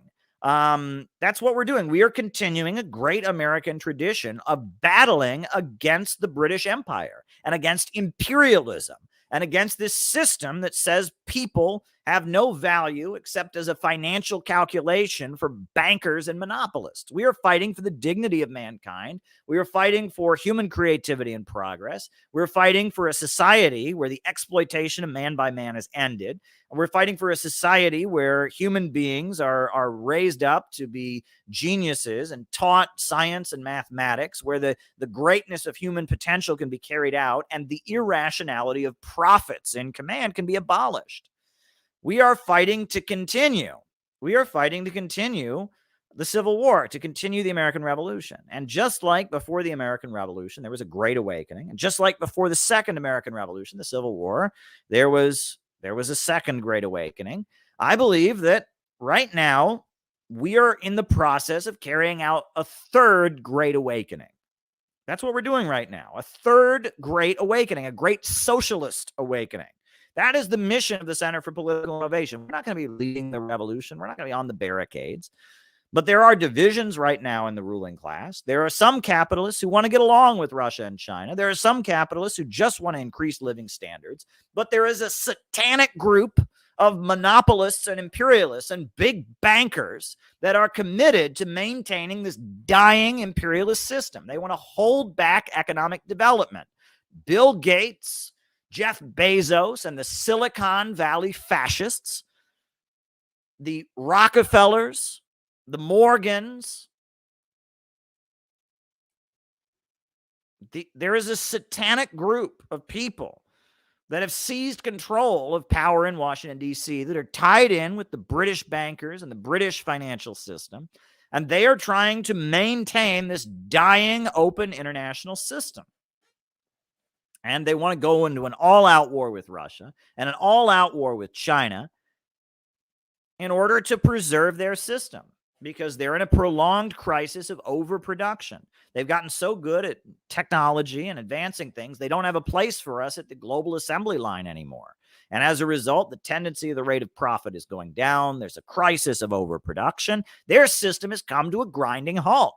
And so now the only answer is for the working class of America, the labor movement, heroes like Chris Small, who are organizing the Amazon workers, as well as the Black liberation movement, fighting against the low-wage police state and police brutality, as well as others who are concerned about civil liberties, as well as people that don't want tech censorship and want freedom of speech on the internet, as well as people who don't like these wars, and people in the Pentagon who are realizing these wars aren't making us any safer and are wasting American lives and resources around the world. People like Tulsi Gabbard, as well as industrial capitalists who realize that if we joined the emerging global economy like the Belt and Road or the Eurasian Economic Union, we could make life better in the United States, and that this global system is betraying us. People like Jimmy Dore, people like Tulsi Gabbard and others. We need to build a united front against imperialism. That's what we have to do. We have to build a block, just like Lincoln built a block of people to defeat the slaveholders. We have to build a block of people to defeat the imperialists, to defeat Wall Street, to defeat London, to defeat the Silicon Valley fascists, to defeat the satanic degrowth, anti-human clique that has seized control of the world and is getting richer and richer and richer as the world and the United States gets poorer and poorer and poorer. And we need to align with China, align with Russia, align with Iran, align with Venezuela, align with Cuba, align with North Korea, align with Venezuela and all in Nicaragua and all the countries that believe in growth. We need to align with them and build a block of resistance, a united front against imperialism, to build a whole new America for working families, to have a government that makes sure that living standards go up and controls the means of production and makes sure the economy serves the people, not the profits of a wealthy few. We need 21st century American socialism. And the road to socialism is the construction of an anti-imperialist united front. That's what we need to do. And Tulsi Gabbard is a really important part of that. She's a really important part of that. And that's why I played the video of her singing Amazing Grace, the rallying cry of the Second Great Awakening, because I believe that America can be saved. That's what all these people who disagree with me don't get. And I see there's a super chat in the Rockfin. I'm writing it down. Right? You say Ronald Reagan and his economic policies are responsible for the situation in America now. Writing it down. Thank you, Chris, for your super chat. I'm writing it down. But that's what we need folks to understand is that at this point, we need to build an anti-imperialist united front, and that we come from a great tradition, and that America can be saved. America can be saved. And if we just have this attitude, fuck America, America's racist, we're not doing our jobs. America needs to be saved because there is evil flowing through this country. You know, if you go to business school in America, they're going to have you read Atlas Shrugged by Ayn Rand, a novel that says that kindness and compassion are flaws and weaknesses, and that we need to embrace the virtue of selfishness. They promote Friedrich Nietzsche, ContraPoints, this big YouTuber. She did a video on Envy where she promoted the work of Friedrich Nietzsche. This thinker who believed that kindness and compassion were weakness, and argued that we need to be beasts. We need to be more like animals. We need the law of the jungle, that morality is something holding back great men, and believed in the rule of criminals and such. I mean, we need desperately to have a great spiritual awakening of the American people, to get them to understand that the purpose of life is to live for the sake of others, to love their fellow mankind, and that dying for a purpose higher than yourself is one of the most glorious things one can do, and that making sacrifices for truth is necessary, and that right and wrong do exist, and that the greed of Wall Street is destroying the world, and that it's time to take history into our own hands and engage in action to defeat the forces of evil that have gripped the control of the world. We need a mass movement, a mass great awakening to awaken the American people to stand against the imperialists. That's what we need. And that if you've been bad in your life, and if you've done bad things, and if you've lived a life of selfishness or criminality, if you've lived a life of indifference to others, it's not too late. You can turn around. And we're not just going to cancel you and say, oh, you're no good. No, we're going to say now is the time to wake up. Now is the time to wake up. You can be saved. You can be saved. I think about so many people I know. There's so many people that are members of the Center for Political Innovation now that are political associates of mine. And they had a conversion experience. You know, they were just a synthetic leftist. They were just a synthetic leftist. They were using drugs. They liked communism because it was cool and hip, but they were using drugs, and they were cynical, and they were hateful. And then one day, something clicked in their mind. And they said, I don't want to live this way anymore. I don't want to live this way anymore. I'm tired of tearing people down. I'm tired of the negativity. I'm tired of the hopelessness. I want to have a life that matters. I don't just want to keep destroying myself with drugs. I don't want to just be hopeless and pessimistic. I want to live a life that matters.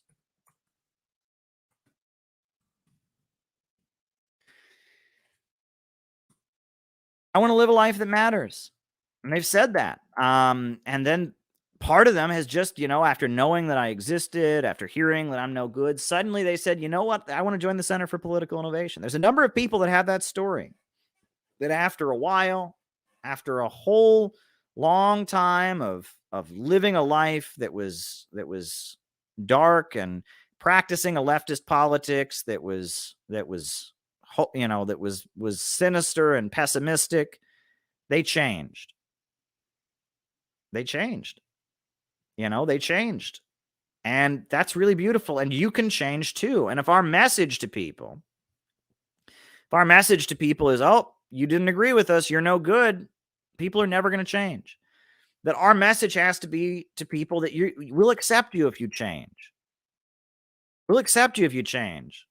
If you turn around, we'll accept you. You know, even if you talked shit about us before, right? Even if you said negative things about the Center for Political Innovation, even if you've said negative things about us,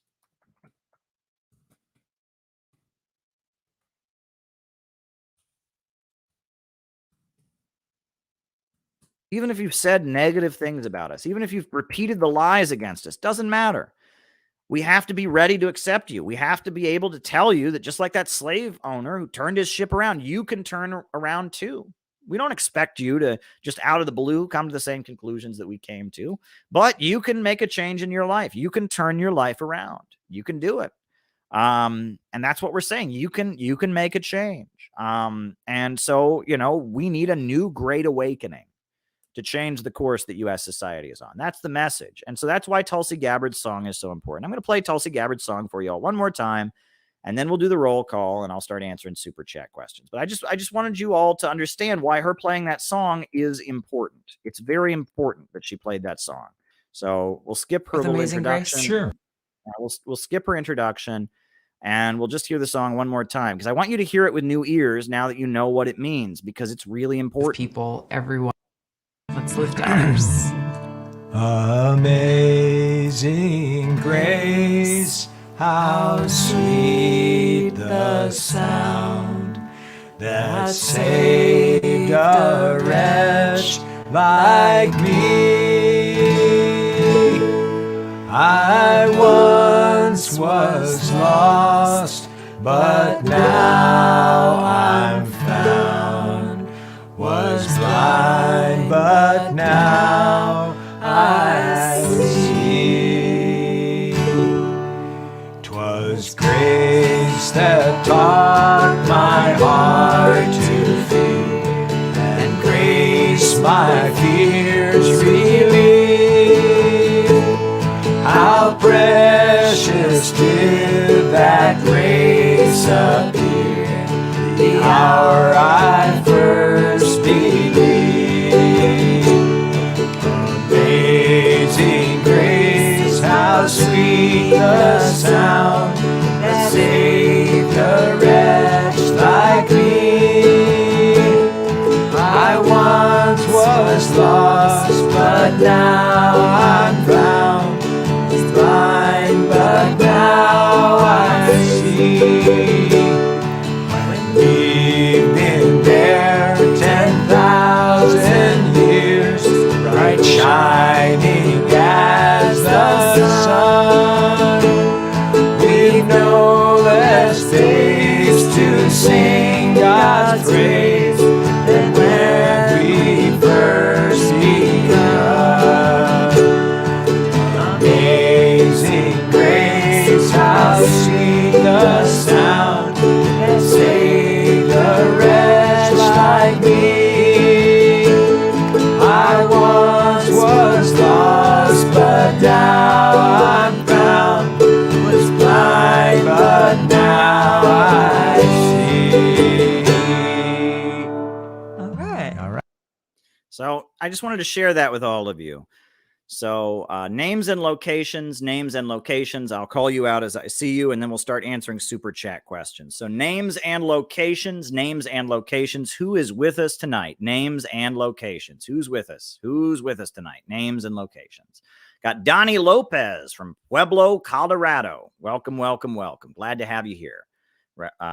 Very, very good. Names and locations. We're doing the roll call, calling people out as we see them, finding out who's on the other side of the camera. We got Chris in Salt Lake City. We got Mariah in North Carolina. Jenny in Cincinnati. I hope you're doing well. I hope your health has improved. Appalachia. We got Johnny Blaze, Lori. We got Yonatan Mahari. We got Chester in England. We got Kevin in Fayetteville, North Carolina, Pahi in Albuquerque. We got Alex in Beijing. We got Carolyn and Dario from Brooklyn. Welcome, Carolyn and Dario.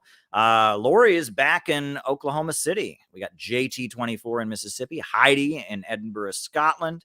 We got Klaus Kinski in Germany. We got Nate in Chicago.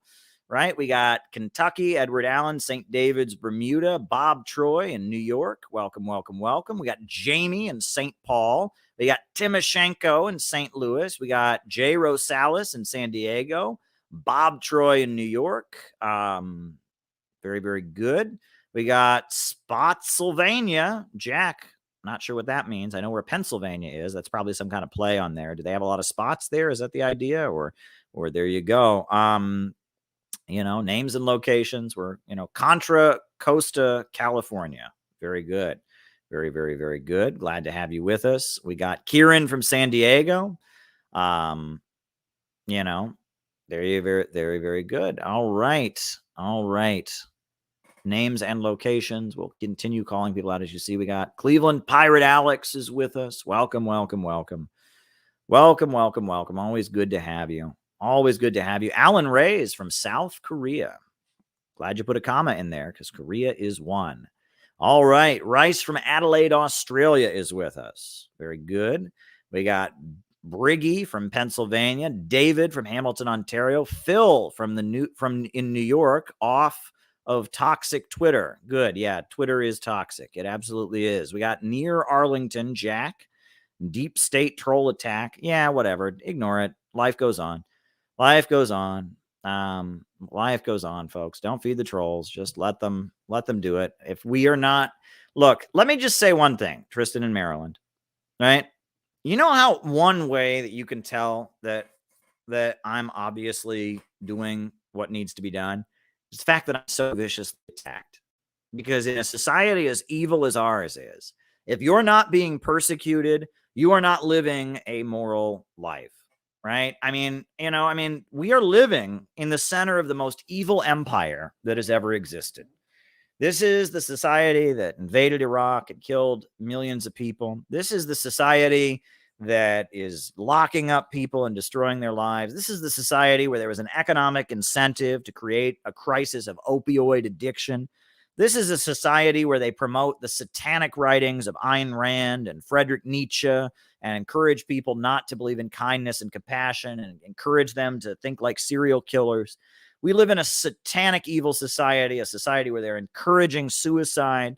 So if we were to come in this society and put out a message and the rulers of this society just said, oh, that's fine, that would be a sign we were doing something wrong.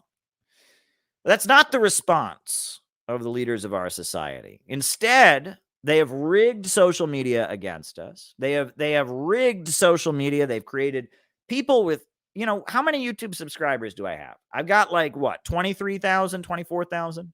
There are YouTube channels with hundreds of thousands of subscribers that have made hours-long videos lying about me. Why? Because somebody obviously paid some money to make sure you don't find out about me. They have rigged social media to try and channel you elsewhere, to get you to not watch my content. They have done so much to try and convince you that I am so evil because I am a real threat to this order. The amount of attention that I get that is negative is completely disproportionate to my role or influence. I'm an American. I pay my bills by being an RT reporter and reporting for an anti-imperialist news agency. I write books. We have socialist conferences around the world, but they have gone all out to tell you that I'm really, really no good. Why is that? Because what we're doing here is a real threat to them. Tailing wokeism is not a threat to them. Pandering to liberalism is not a threat to them. But what we're doing here is a real threat to the liberal order. We are building a spiritual, revolutionary, anti-imperialist community dedicated to getting out of the movement and getting to the masses with a message of anti-imperialism. We're standing with Russia. We're standing with China. We're standing with Venezuela. We're standing with Iran. We're standing with Cuba. We're standing with North Korea. We are a wing of the global revolutionary anti-imperialist movement, and we don't hate the American people, right? If you just talk anti-imperialism, they would prefer nobody do it, but they have made space for people to do that. They've made space for Danny Haiphong and Ben Norton and Brian Becker and Abby Martin to give a vaguely anti-imperialist message. as long as it is packaged as wokeness. Because right now, they do want America to be poor. They want the living standards in the United States to go down. They want the wages of American workers to go down. They want conditions for average Americans to get worse. And so they understand that in order to carry that out, if they need to foment a level of anti-Americanism, that's okay, right? If getting a young SJW woke activists to actively work with the globalists to drive down the living standards of people in Ohio and Pennsylvania and Kentucky, which is what Ben Norton and Danny Haiphong are doing, right? That's what Brian Becker's doing. He wants American workers to be poorer. He wants their living standards to go down because they're all racist and they all deserve to be poor, right? And if in order to get people to do it,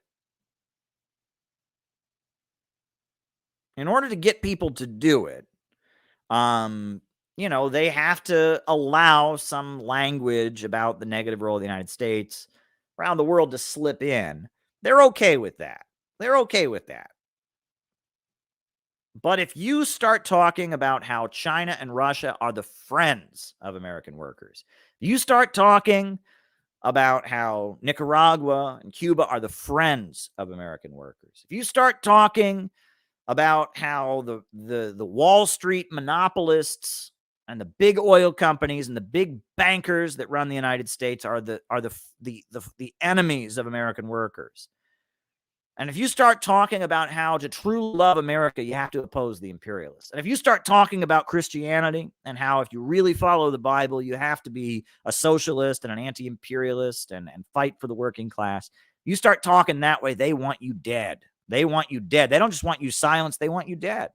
And that's why these people, they've done so much to psych up the population, to convince them that I am the most evil person ever, that I am a Nazi, that I'm a cult leader, that I am everything evil. I'm a racist, even though my record of anti-racism is a mile long. I was going to court with police brutality victims long before. They've done everything to get you to hate me because I'm the real deal. The communists in South America, the communists who run Nicaragua, do you think they hate Nicaragua? No. Do you think they hate Christianity? No. The slogan, the actual slogan, it is printed when I got my COVID test in Nicaragua. It was from the Ministry of Health. And you know what it said at the very bottom of my COVID test? It said Christianity, socialism, and solidarity. And they are proud of their Nicaraguan heritage. And they love Nicaragua. And their message is that socialism will make life better in Nicaragua. You think the communists in China hate China? You think the communists in Russia hate Russia? No. Wokeness, a political movement that is simply an expression of antisocial adolescent sentiments that has nothing to do with building a working class movement, is purely a Western phenomenon. It's a privileged phenomenon. It is middle class youth being used as foot soldiers against the working class, and they support imperialism. And if you want to pretend they don't, yeah, Danny Haiphong doesn't, but he's an outlier. He's a useful idiot. And Ben Norton doesn't, but he's a useful idiot, right? Most of the wokes are really pro-imperialist. Somehow everyone's a Nazi except the Ukrainian Nazis. They have this little exception for them. And the Center for Political Innovation, we are the only communists in America that are smart enough to abandon wokeness and get out of the movement and get to the masses. We are building a movement that is pro-America. We want a better country for American working families. We want to make the lives of the American people better by breaking America out of the global system of monopoly capitalism. We say that there is a future for the American people beyond imperialism, and that the ideals that the American people already believe in. We don't have to convert you to anything. We don't have to convert you to some foreign ideology. We don't have to get you to give up your religion or your way of life or your patriotism. All the things that Americans already believe in would be carried out with socialism. Americans want the opportunity to get rich. Well, look at China. Every day, another Chinese person becomes a millionaire because of their socialist system. China has a huge middle class created because the banks and the factories and the industries are controlled by the state, right? And we're not trying to change anything that the American people believe. We're not trying to change anything. If you love America, if you want economic opportunity, you want a better life, then you should get along with Russia and China. If you want a better society, you should get along with Russia and China. If you want to have a society where people love each other and follow the Christian ideal, you should want to get out of imperialism. We're not building a movement that is trying to destroy the American people. We're building a movement that's trying to save the American people. And that's what scares them, because the imperialists want to destroy America too, right? They want to destroy all countries. They want to drown the whole world in poverty with their open international system. And that is what we have to oppose. We have to stand firm against that. A couple super chats, right? We got John McCarthy. And demands of Nick Anna's anti-war march. Very good. Very good. And then there's another one that went by. Hold on, right? We appreciate the super chats, and we will answer those questions. We're in the question and answer period, but I'm just talking about that. And the fact that we get attacked so viciously here. Sadly, there's not a lot of space for people with traditional values and economic leftist views.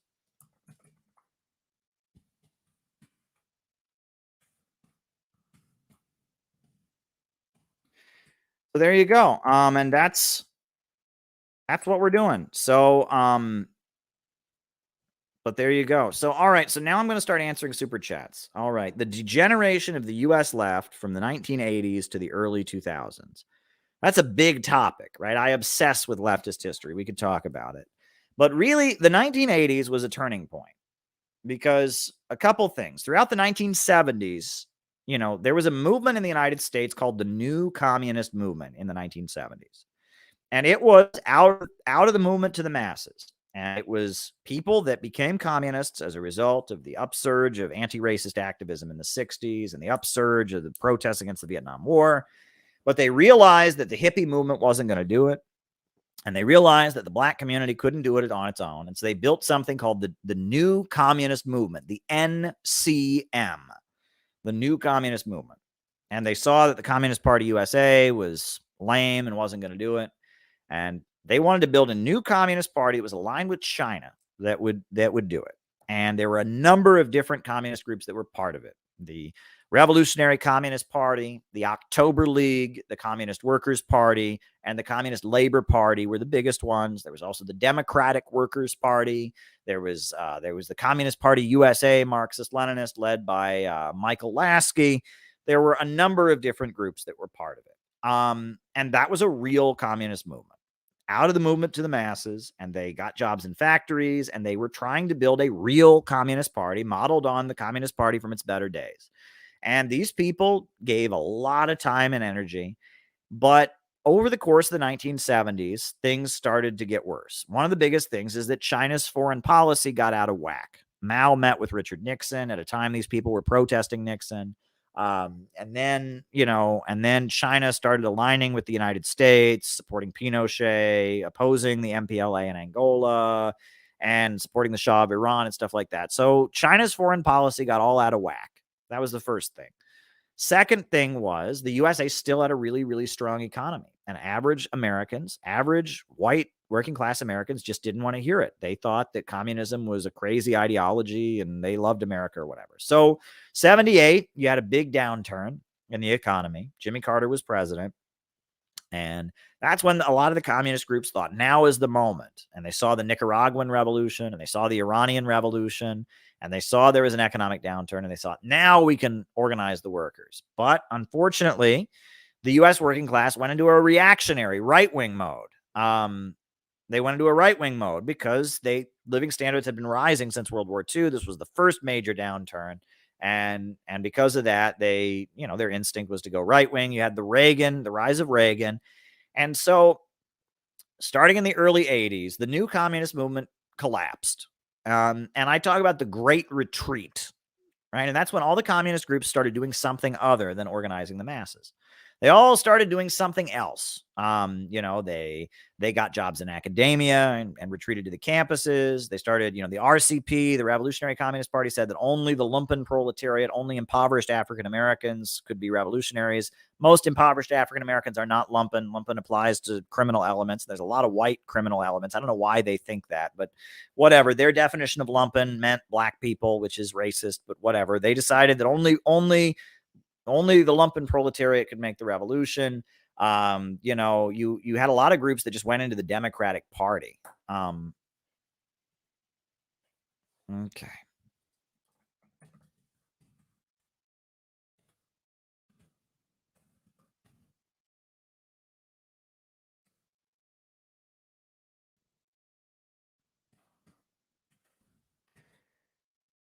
A lot of the groups just went into the Democratic Party.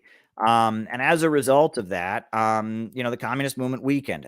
And another thing that happened was nuclear power. All right. So nuclear power is, a form of energy, and big oil wanted to destroy nuclear power. And big oil started funding the anti-nuclear movement. And the movement against nuclear power is tied in with the movement against nuclear weapons. So the Soviet Union thought it was in their interest. And so forces that were aligned with the Soviet Union started thinking, okay, we're going to join this anti-nuclear movement. Pete Seeger and other people, they joined this big anti-nuclear mobilization. And the result was the left embracing the idea that there are too many people in the world. That's called Malthusianism. It's contrary to Marxism. And the left embracing environmentalism and degrowth and anti-human ideology. And the left completely deteriorating. And, over the course of the 90s and right up to today, now there's barely anything left of real Marxism in America. There's barely anything left. But if you go around the world, the Chinese, they're real Marxists. The North Koreans, they're real Marxists. The Bolivarians in Latin America, they're real Marxists. There's real Marxists in Africa. There's real Marxists in the Middle East. There is a real global anti-imperialist movement, but there's this movement of big oil funded insanity that has nothing to do with it. And so that's why we have to break with them. And we have to do what they did during the new communist movement, except it'll work now. Because right now, the U.S. economy is crashing. The reason it didn't work in the 70s was because the U.S. economy was too strong. Now the U.S. economy has fallen to shit. Average Americans are ready to hear it. And the reason all these old boomer communist groups won't do it and won't go to the masses is because they learned back in the 1970s that you can never do it. But the 70s is a really long time ago. Now we're in a completely different period. This is the 20s. We're living in the 2020s. This is a completely different ballgame. Just because it didn't work in the 70s when the U.S. economy was much stronger doesn't mean it ain't going to work now. Average Americans were ready to vote for Bernie Sanders. Average Americans voted for Donald Trump. They're ready for populism and anti-war messaging and stuff. We got to get to the average Americans. And the wokes, no one is more hated than the wokes. Average Americans can't stand the pronoun police. They can't stand them. Those people don't believe in communism. Those people are toxic. The Stop Trump pronoun police woke crowd, they are satanic. And average Americans can't stand those people. And if they think that's communism, they're going to hate communism. We need to make clear that ain't us. We ain't them. We want nothing to do with them. Those people hate the American workers. They hate the American society. They want to drive down living standards. They want to make people poorer. They want a war with Russia. They want a war with China. Wokeism is fascism. And we got to oppose it. And we got to get out of the movement to the masses and build a working class anti-imperialist movement. That's what we've got to do, right? And that's my assessment. You want to talk about the 80s up to today? That's my assessment. All right, first one. What will socialism with American characteristics look like? Well, the first thing I have to point out is that that this must be said. It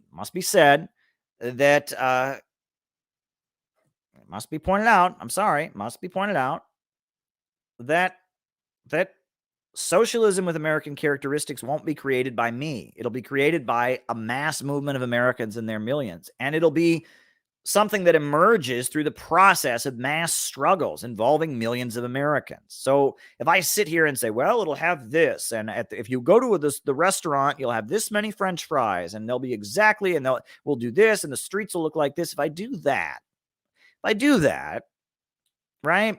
If I were to say that, I would be, that's not how history works, right? That socialism, when it emerges, is the result of mass movements of people, right?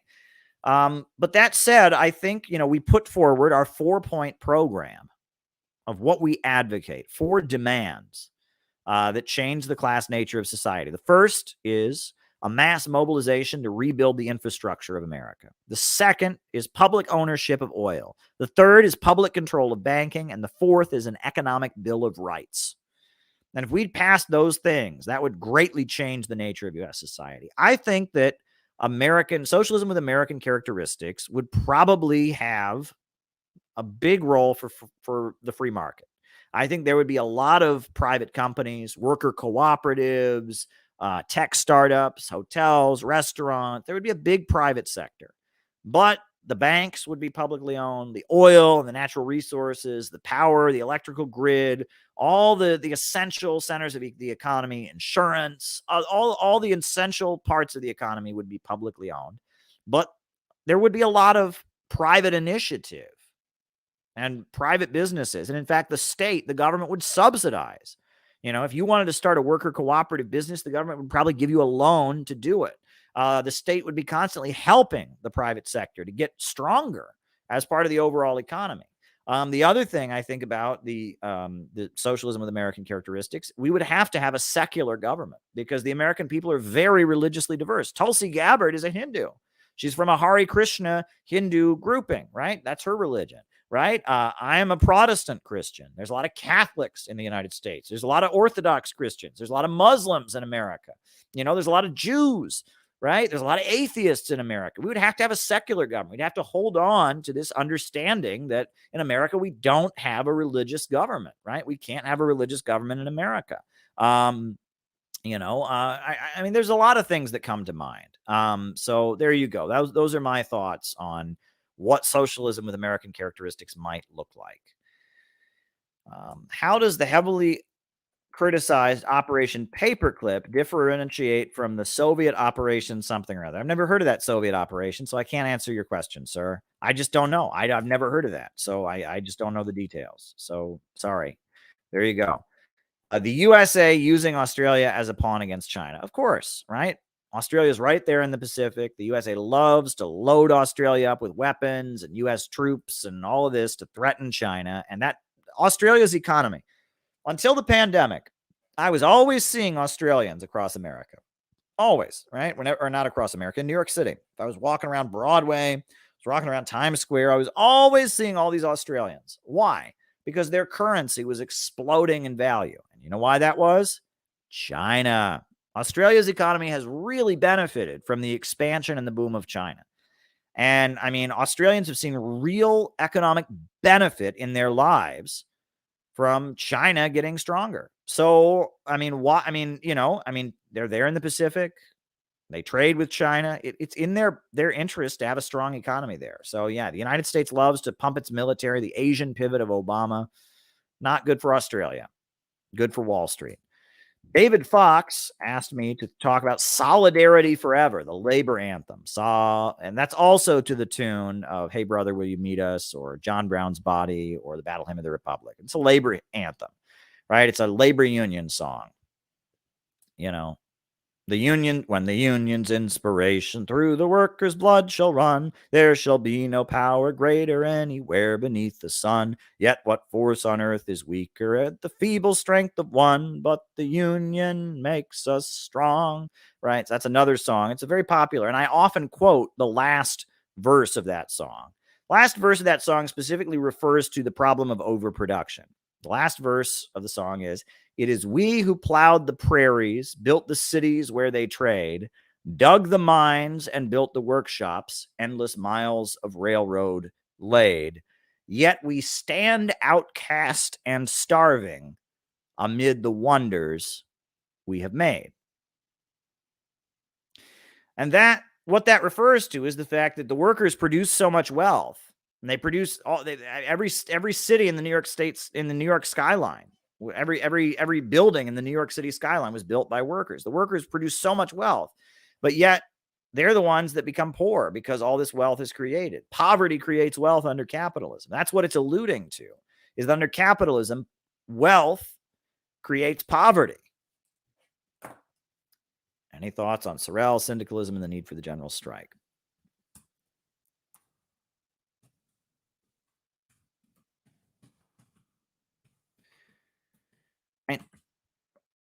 Go and read The Parable of the Water Tank by Edward Bellamy, right? That's a great way of explaining it. Under capitalism, the more wealth that's created, the poorer people get. Overproduction, right? And this is it's very well illustrated by that song. We stand outcast and starving mid the wonders that we have made. But I'm going to find you The Parable of the Water Tank, because it The Parable of the Water Tank.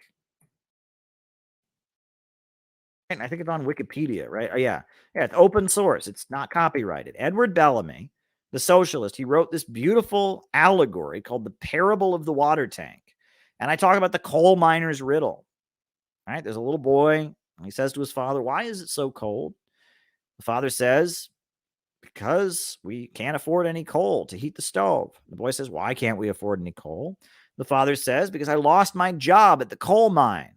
And the boy says, "Why did you lose your job at the coal mine?" He says, "Because there's too much coal." That's capitalism. People become homeless because there are too many houses. People become hungry because there's too much food. That's the capitalist system. And the only way to resolve the problem of overproduction, of poverty amid plenty, poverty created by abundance, is to have a socialist planned economy. All right.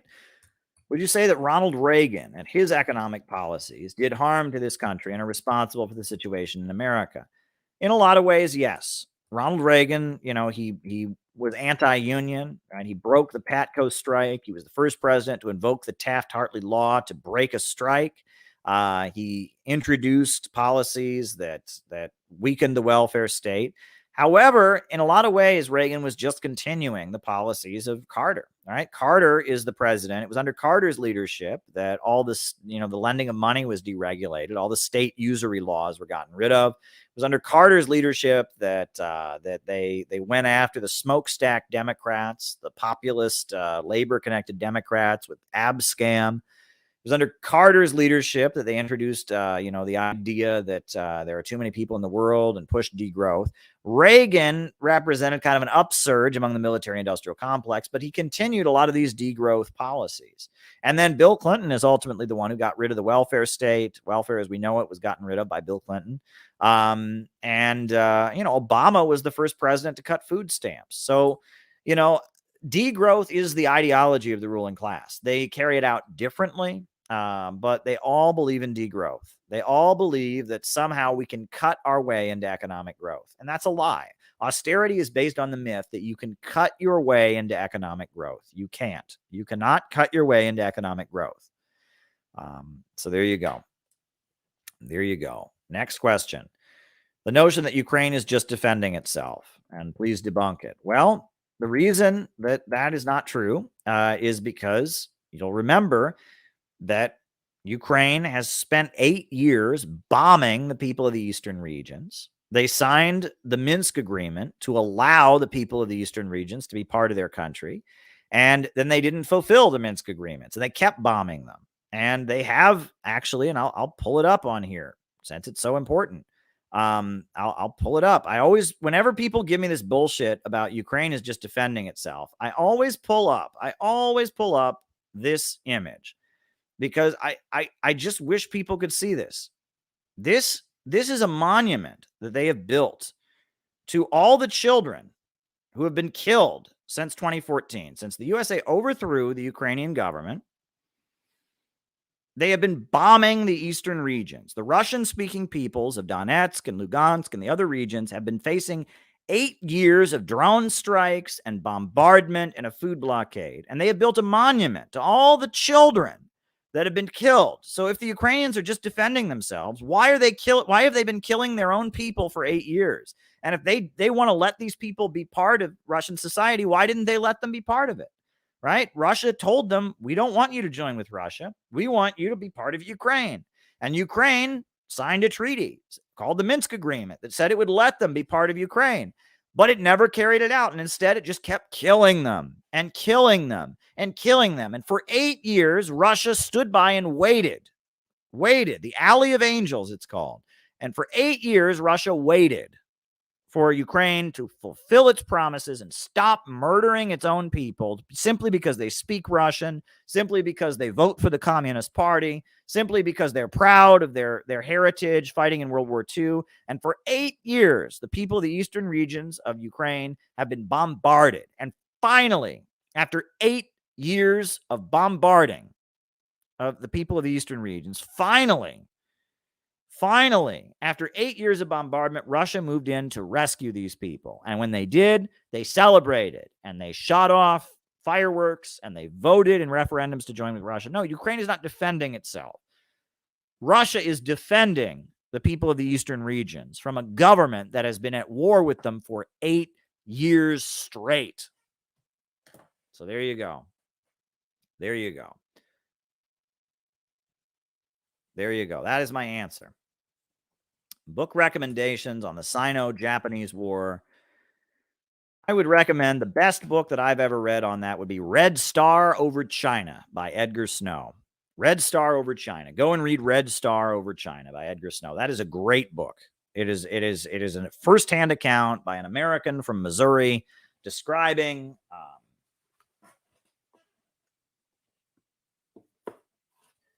describing Mao's Red Army on the battlefield and what it was like. And go read Red Star Over China. And if you want, there's a Hollywood movie that was made. There was a Hollywood movie that they made that actually showed the U.S. Marine Corps using Mao's tactics. And I'm actually going to pull up, I'm going to show that clip to you as well, because we need to show more clips on here. It's something that we do very well.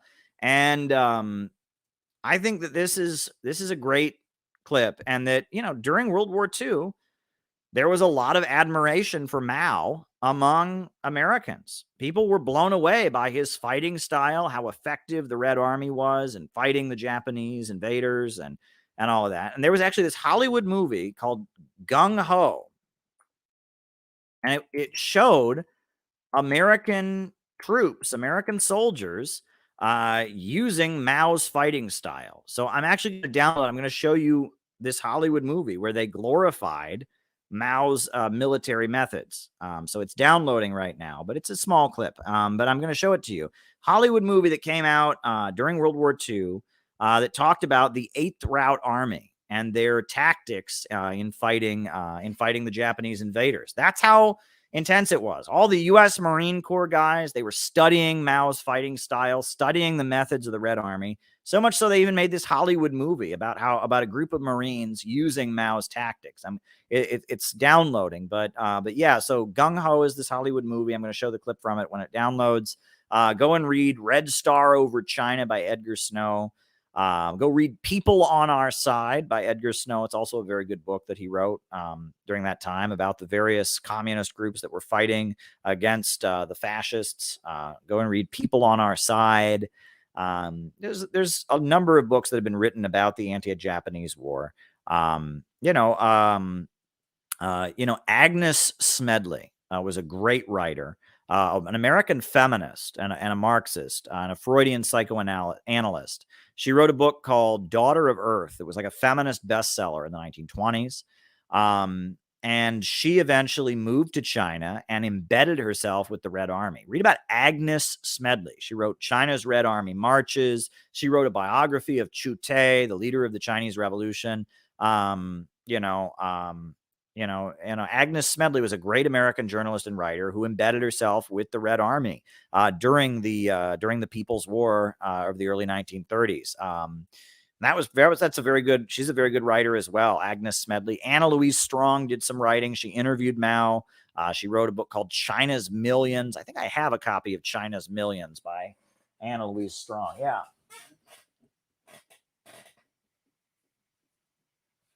Yeah, this is a pretty good book called China's Millions by Anna Louise Strong. It's about the battlefield in China. It's basically about the very beginnings of the People's War. It's her notes from when she was in China in the early 1920s, and the uprisings that preceded that came after the White Terror of Chiang Kai-shek and such. That's Anna Louise Strong's writings from China. I gave a whole class you can watch called Mao and American Socialists, and I talked about the Chinese Revolution and its impact on American socialists. There's a very good book called Fan Shen by William Hinton. I would recommend that as well. But yeah, here's the clip from the Hollywood movie promoting Mao's fighting tactics. We'll just show that.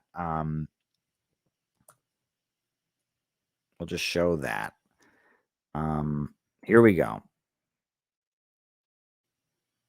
Colonel! Well, I had an idea you'd show up. Well, when I heard you was back, I just busted right in. I'd have been so if you hadn't. Come on, sit down. Where was it last time, Manila?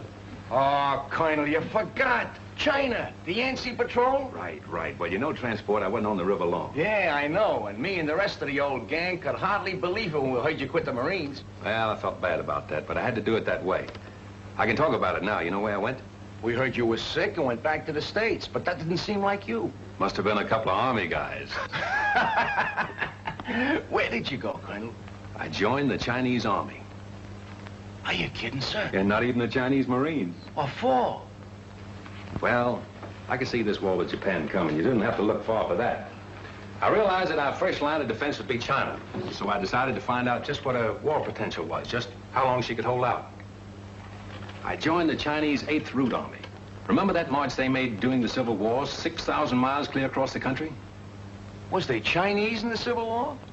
I thought there was General Sherman marching. The 8th Route Army was led by Mao. And do you hear what he just said? Let's replay that line he just said. I joined the Chinese 8th Route Army. Remember that march they made during the Civil War, 6,000 miles clear across the country? That's the Long March, folks. That's the Long March. Remember that march they made during the Civil War, 6,000 miles across the country? That's the Long March. They're talking about Mao. Was they Chinese in the Civil War? I thought there was General Sherman marching along to... Oh, forgive me, sir. I wasn't trying to make no crack, honest. It's just that I don't read the papers past the funny page. Will you excuse me, sir? Never mind, Transport. Anyway, that's all over. All the Chinese are united now against the Japs. I've been hearing marvelous things about the guerrilla tactics of the 8th Army. This is right after Shanghai.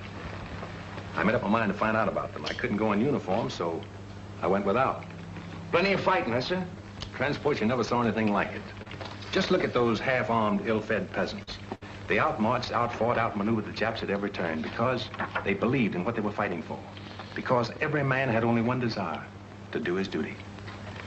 Well, I learned a lot of things that are not in textbooks, and I came back to the States to tell about them. Then, Pearl Harbor, and here we go again. I don't ask for nothing better, sir. Transport, we're going to try out something new. Headquarters giving me a free hand. You'll see some fun before we're through. I hope them Japs have got a sense of humor. They're going to need it. I want you for my personal...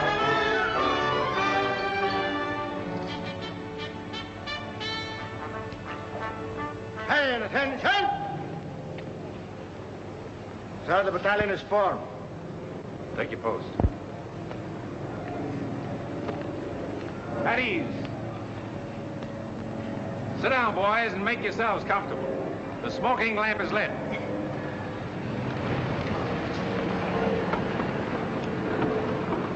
Boys, this is our first get-together, but it won't be our last. You probably wonder what this is all about. Well, I can't tell you now. You'll learn as you go along. But I can say this. You are to receive a course of training unique in the history of the Marine Corps. If you justify the effort to be spent on you, you may be able to point the way in which this tremendously difficult war in the Pacific can be won. Briefly, it can be won by teamwork, by trained men fighting together with the precision of a machine. But it's more than that. It must be a harmonious machine. Now you start with the fundamentals. And at the bottom of everything is self-discipline. You must start by casting out all prejudices. Racial, religious, every other kind. I want you to feel free to ask questions, even embarrassing ones. Come to me with suggestions. We're going to be more than officers and men in this. We're going to be comrades. Get rid of all their racist bigotry, and we're more than officers and men. We're comrades. What I eat, you will eat. Where I sleep, you will sleep. I will take you into my confidence whenever it's possible before going into battle. We'll have a meeting at which I'll explain our plans and objectives so that each of you can make a more intelligent contribution to the result. Afterward, we'll have another meeting to criticize the way in which the operation was conducted. They're going to practice criticism, self-criticism. We'll fight and endure and win together.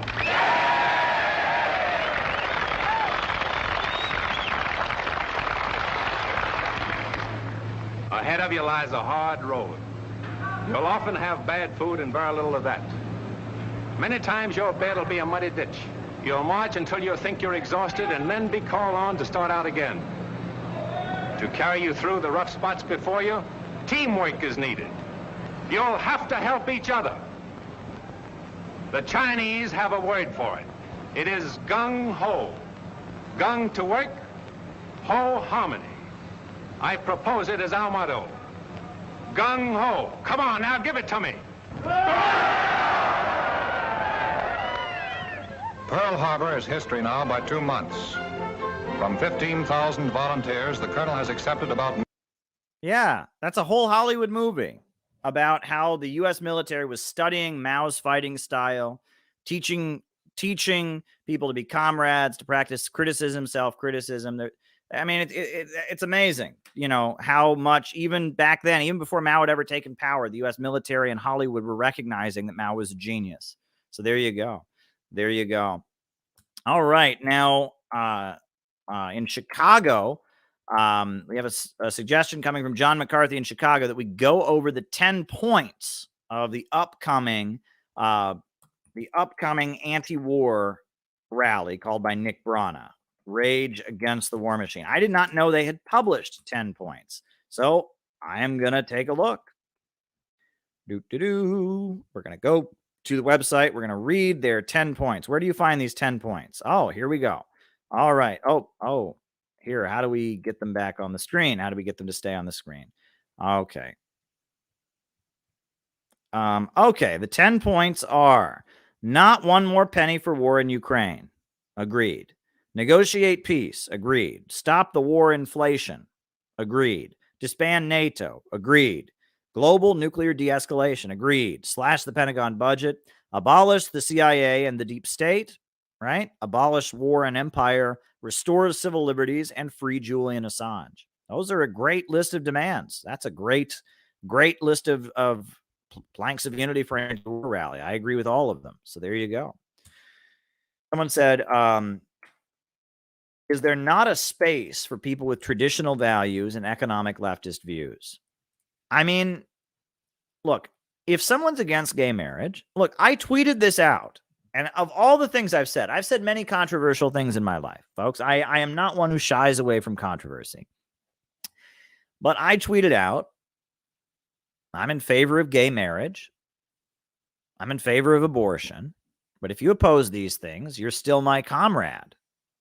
Oh my God. You would have thought I said something horrendous. It was awful. And it was like these people, they live under a rock. You know, some of the most important activists against the death penalty have been Roman Catholic priests and nuns who are against abortion and against gay marriage. Go to a Palestine rally. All the people at that Palestine rally that are Muslim, they're against abortion, they're against gay marriage. You know, I mean, many, many examples. The Black nationalist movement, a lot of them are against abortion. They feel abortion's a plot by the white man to exterminate the Black people. I mean, it's like there are so many people that are very important allies of progressives and anti-imperialists that are socially conservative. But the wokes, they don't want to align with those people. They just want to align with the Democrats. That's the thing. You're allowed to align with the Democrats, even though they kill millions of people in their wars, even though they're taking away our civil liberties and silencing, criticism on the internet and all of that, right? Even though the Democrats are leading us toward a low-wage police state, it's okay to work with them because they support abortion and gay marriage. But it's not okay to work with people who are against abortion and gay marriage who are anti-imperialist. The dividing line needs to be imperialism. The dividing line needs to not be social issues, right? And the Democrats, they just want a culture war. And you're right. And then someone asked, how do you distinguish between the traditionalist anti-capitalist left from the traditionalist anti-capitalist right? Well, traditionalist anti-capitalist left is kind of an oxymoron. Traditionalism is a right-wing idea. It is a right-wing theory. Those are the ideas of Julius Evola, right? That are critical of capitalism, but traditionalism is the belief that we need to restore the ancient ways, right? Julius Evola wrote Revolt Against the Modern World. He wrote Man Among Ruins. And if you read Julius Evola's writings, he argues that there is some kind of ideal authoritarian society and that we've gotten away from that and we need to get back to the original authoritarian way. Leftists don't believe anything like that. Leftists believe in historical progress. So there is not traditionalism as a school of thought, Evola and other right-wing anti-capitalist notions, and leftism. Leftism is centered around historical progress, and the anti-capitalist right, They're not. I mean, the anti-capitalist right exists, and there's no traditionalism on the left. The leftists are not traditionalists, so to speak. That doesn't mean that there might be people on the left who have more socially conservative views. A lot of communists thought, around the world until the 1980s. And this is what blows my mind. These people who say that like gay marriage should be the dividing issue, right? Until the 1980s, pretty much all communists in the world thought that homosexuality was a form of bourgeois decadence. There were exceptions, but until the 80s, it was standard. If you went to Cuba, if you asked about gay rights in Cuba, they'd say, we don't have homosexuality in Cuba. That's a disease from capitalism. If you went to China, you'd ask about homosexuality in China. They'd say, we don't have homosexuality here. That's a disease from capitalism. You went to the Soviet Union. You asked about homosexuality in the Soviet Union. They'd say, we don't have that. That's a disease from capitalism. And even now, North Korea, they are not into gay marriage. Somebody sent me an article published in North Korea about gay marriage. I read it. Doesn't mince any words. They are not big fans of gay marriage in North Korea. If you go around the world, communists around the world in the third world, a lot of them are against gay marriage. Now, they tend to be in favor of abortion, but a lot of them are against gay marriage. And so if that's your dividing line, you can't support Stalin, can't support Mao, can't support Enver Hoxha in Albania. There's like a list. The list of people you can't support is it's like, if that's what the dividing line is, are you for gay marriage or are you against it? And if somebody's against it, oh boy, they have to be canceled. You're canceling like the overwhelming majority of the communist movement until the 80s. And even now, you're canceling a big chunk of the global communist movement. Now, I'm for gay marriage and I'm for abortion, but that is not the dividing line, right? And if you can make that the dividing line, you're basically, first of all, it's a really first worldist, arrogant Western leftist thing to do, number one. Number two, it means you're basically announcing that you're writing off like the bulk of the global communist movement. So there you go. But yeah, traditionalism, in my understanding, is a right-wing trend. There's not traditionalist leftism, right? Now, George Sorel, Syndicalism, the Need for the General Strike. Now, George Sorel, he was a revisionist Marxist. He was a revisionist before that became a slur. Right? There was, at the time in the world, there was the Second International. And then if you were a Marxist, but you weren't in the Second International, you were part of the revisionist school. And the main thinker of revisionism was Edward Bernstein, the social reformist, the evolutionary socialist. But Sorel, he was a Marxist intellectual in France. And he argued that basically that there was a psychological problem with the Second International, that it wasn't tapping into people's desire to be heroic and their drive for violence. And he embraced syndicalism, which is the belief that we reject politics. You focus on the struggle in the workplace, the union movement. He embraced labor militancy and the violent militant activism of workers on the job in the labor movement. I've read quite a bit of Sorel's writing, Reflections on Violence and other pieces. And then he emphasized the myth of the general strike. And basically what he was saying was that syndicalism, all right, so the Marxist movement, there's one spin-off, I guess you can call syndicalism. Some people call it anarcho-syndicalism. It's the belief that you shouldn't vote, you shouldn't try to seize control of the government. The focus should just be on the class struggle on the job. It should be on the fight between the employer and the employee, right? The struggle of the worker to seize his factory, right? That's syndicalism. And it should just be about the labor movement. You're not concerned with legislation. You're not concerned with politicians. Your only focus is on the employer-employee struggle. And the syndicalists, they formed a very radical wing of the labor movement. They were known to be violent against other wings of the labor movement. And the syndicalists pushed the myth of the great general strike. And the Wobblies, the IWW in the United States, the Wobblies were syndicalists. And this comes across, if you listen to a lot of Wobbly songs, if you listen to the songs of Joe Hill, they talk about basically there's going to be one day there'll be a great general strike where the workers will seize their factories. It'll be, it's like the apocalypse, right? And this comes up, it's in a lot of old Wobbly songs, right? I believe in, there's one of my songs, it's called, It's a Long Way Down to the Soup Line. And the first verse is, Bill Brown was just a working man like others of his kind. He lost his job and tramped the streets when work was hard to find. The landlords put him on the streets. The bankers took his dough. And everywhere old Billy went, the man was sure to go. It's a long way down to the soup line. And then the next verse, it says, so Bill and 16 million more responded to the call to force the hours of labor down and thus make jobs for all. They picketed the industries and won the 8-hour day and organized a general strike so folks don't have to say it's a long way down to the soup line.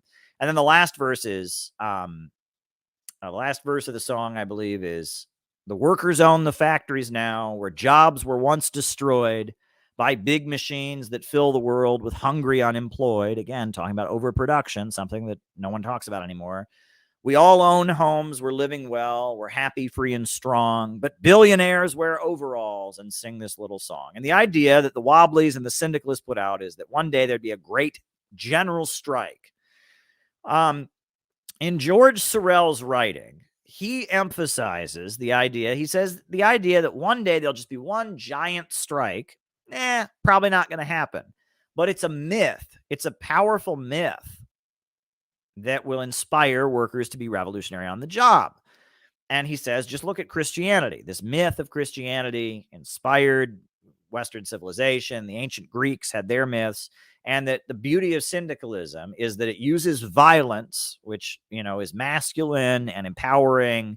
It enables people to use violence. And it has a myth, the myth of the Great General Strike, that the syndicalist movement was good because it used violence and because it had this apocalypse myth, the Great General Strike, right? That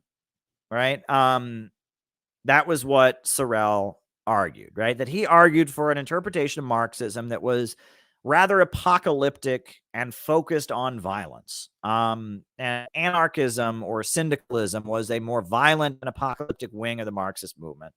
And Sorelianism, I think that some of the criticisms are correct, right? The Second International was pretty dead. It didn't believe in a great general strike. It didn't believe in violence by any means. It just kind of believed in, it eventually deteriorated into supporting imperialism and, World War I, et cetera. So some of the critique he's making about people having a desire to be heroic, and about the need for, for the power of myth and all of that, a lot of that's important, right? So some of what he was saying was a fair criticism, but also Sorelianism, it doesn't emphasize economics, doesn't emphasize the economic base, and it opposes building a mass movement. It wants to build an isolated group of fanatics. And Sorelianism became the basis for building a lot of counter gangs. And Mussolini fascism actually traces its roots back to George Sorel and his deviation from the global Marxist movement. So there you go. Syndicalism, was an ultra-leftist deviation of Marxism, some of which degenerated into fascism. These were the Black Shirts were a syndicalist gang organized by Mussolini. And at first they were fighting the Socialist Party because they weren't revolutionary enough. But then after a while, they were fighting the Socialist Party because they were a bunch of traitors and weren't loyal to the great Italian nation. And Mussolini, he said, he traced everything back to the greatness of George Sorel, Sorelianism. So the Sorelian current largely, and the synthetic left takes a lot of their beliefs from its Sorelianism. And also, I will add that Sorelianism is the roots of Malthusianism, left Malthusianism, or birth strike. That comes out of Sorelianism also. The idea that the workers shouldn't have children because that makes the wages go down. So there you go. But all right, folks, the last super chat asks me about this leader of Eritrea. I don't know enough about him. I just don't know enough about him. I really don't know enough to comment on him as a political leader. I'm not informed about him. So I'm going to have to not give an answer to that. I know that Eritrea is an anti-imperialist state. I know Ethiopia is also being targeted by the United States. And so it's a weird situation there, but I don't know specifically the details. So I'm going to have to just pass on that one. But there you go. And I guess we will play the closing music now. And it's been a great stream, and we'll be back tomorrow night. So there you go. We'll play the closing music. Sometimes I recite it, but tonight I just feel like my voice is tired, so I'm going to use this great video Robert made for me.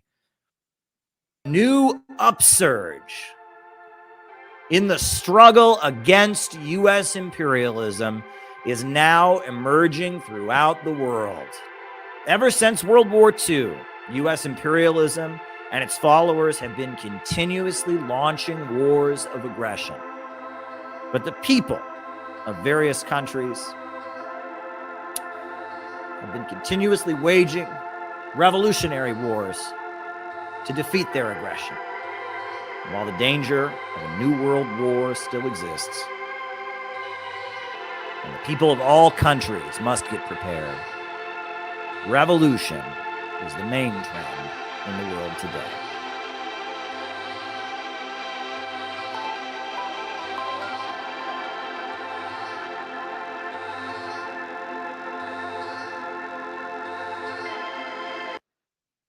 All right, folks. Have a good night.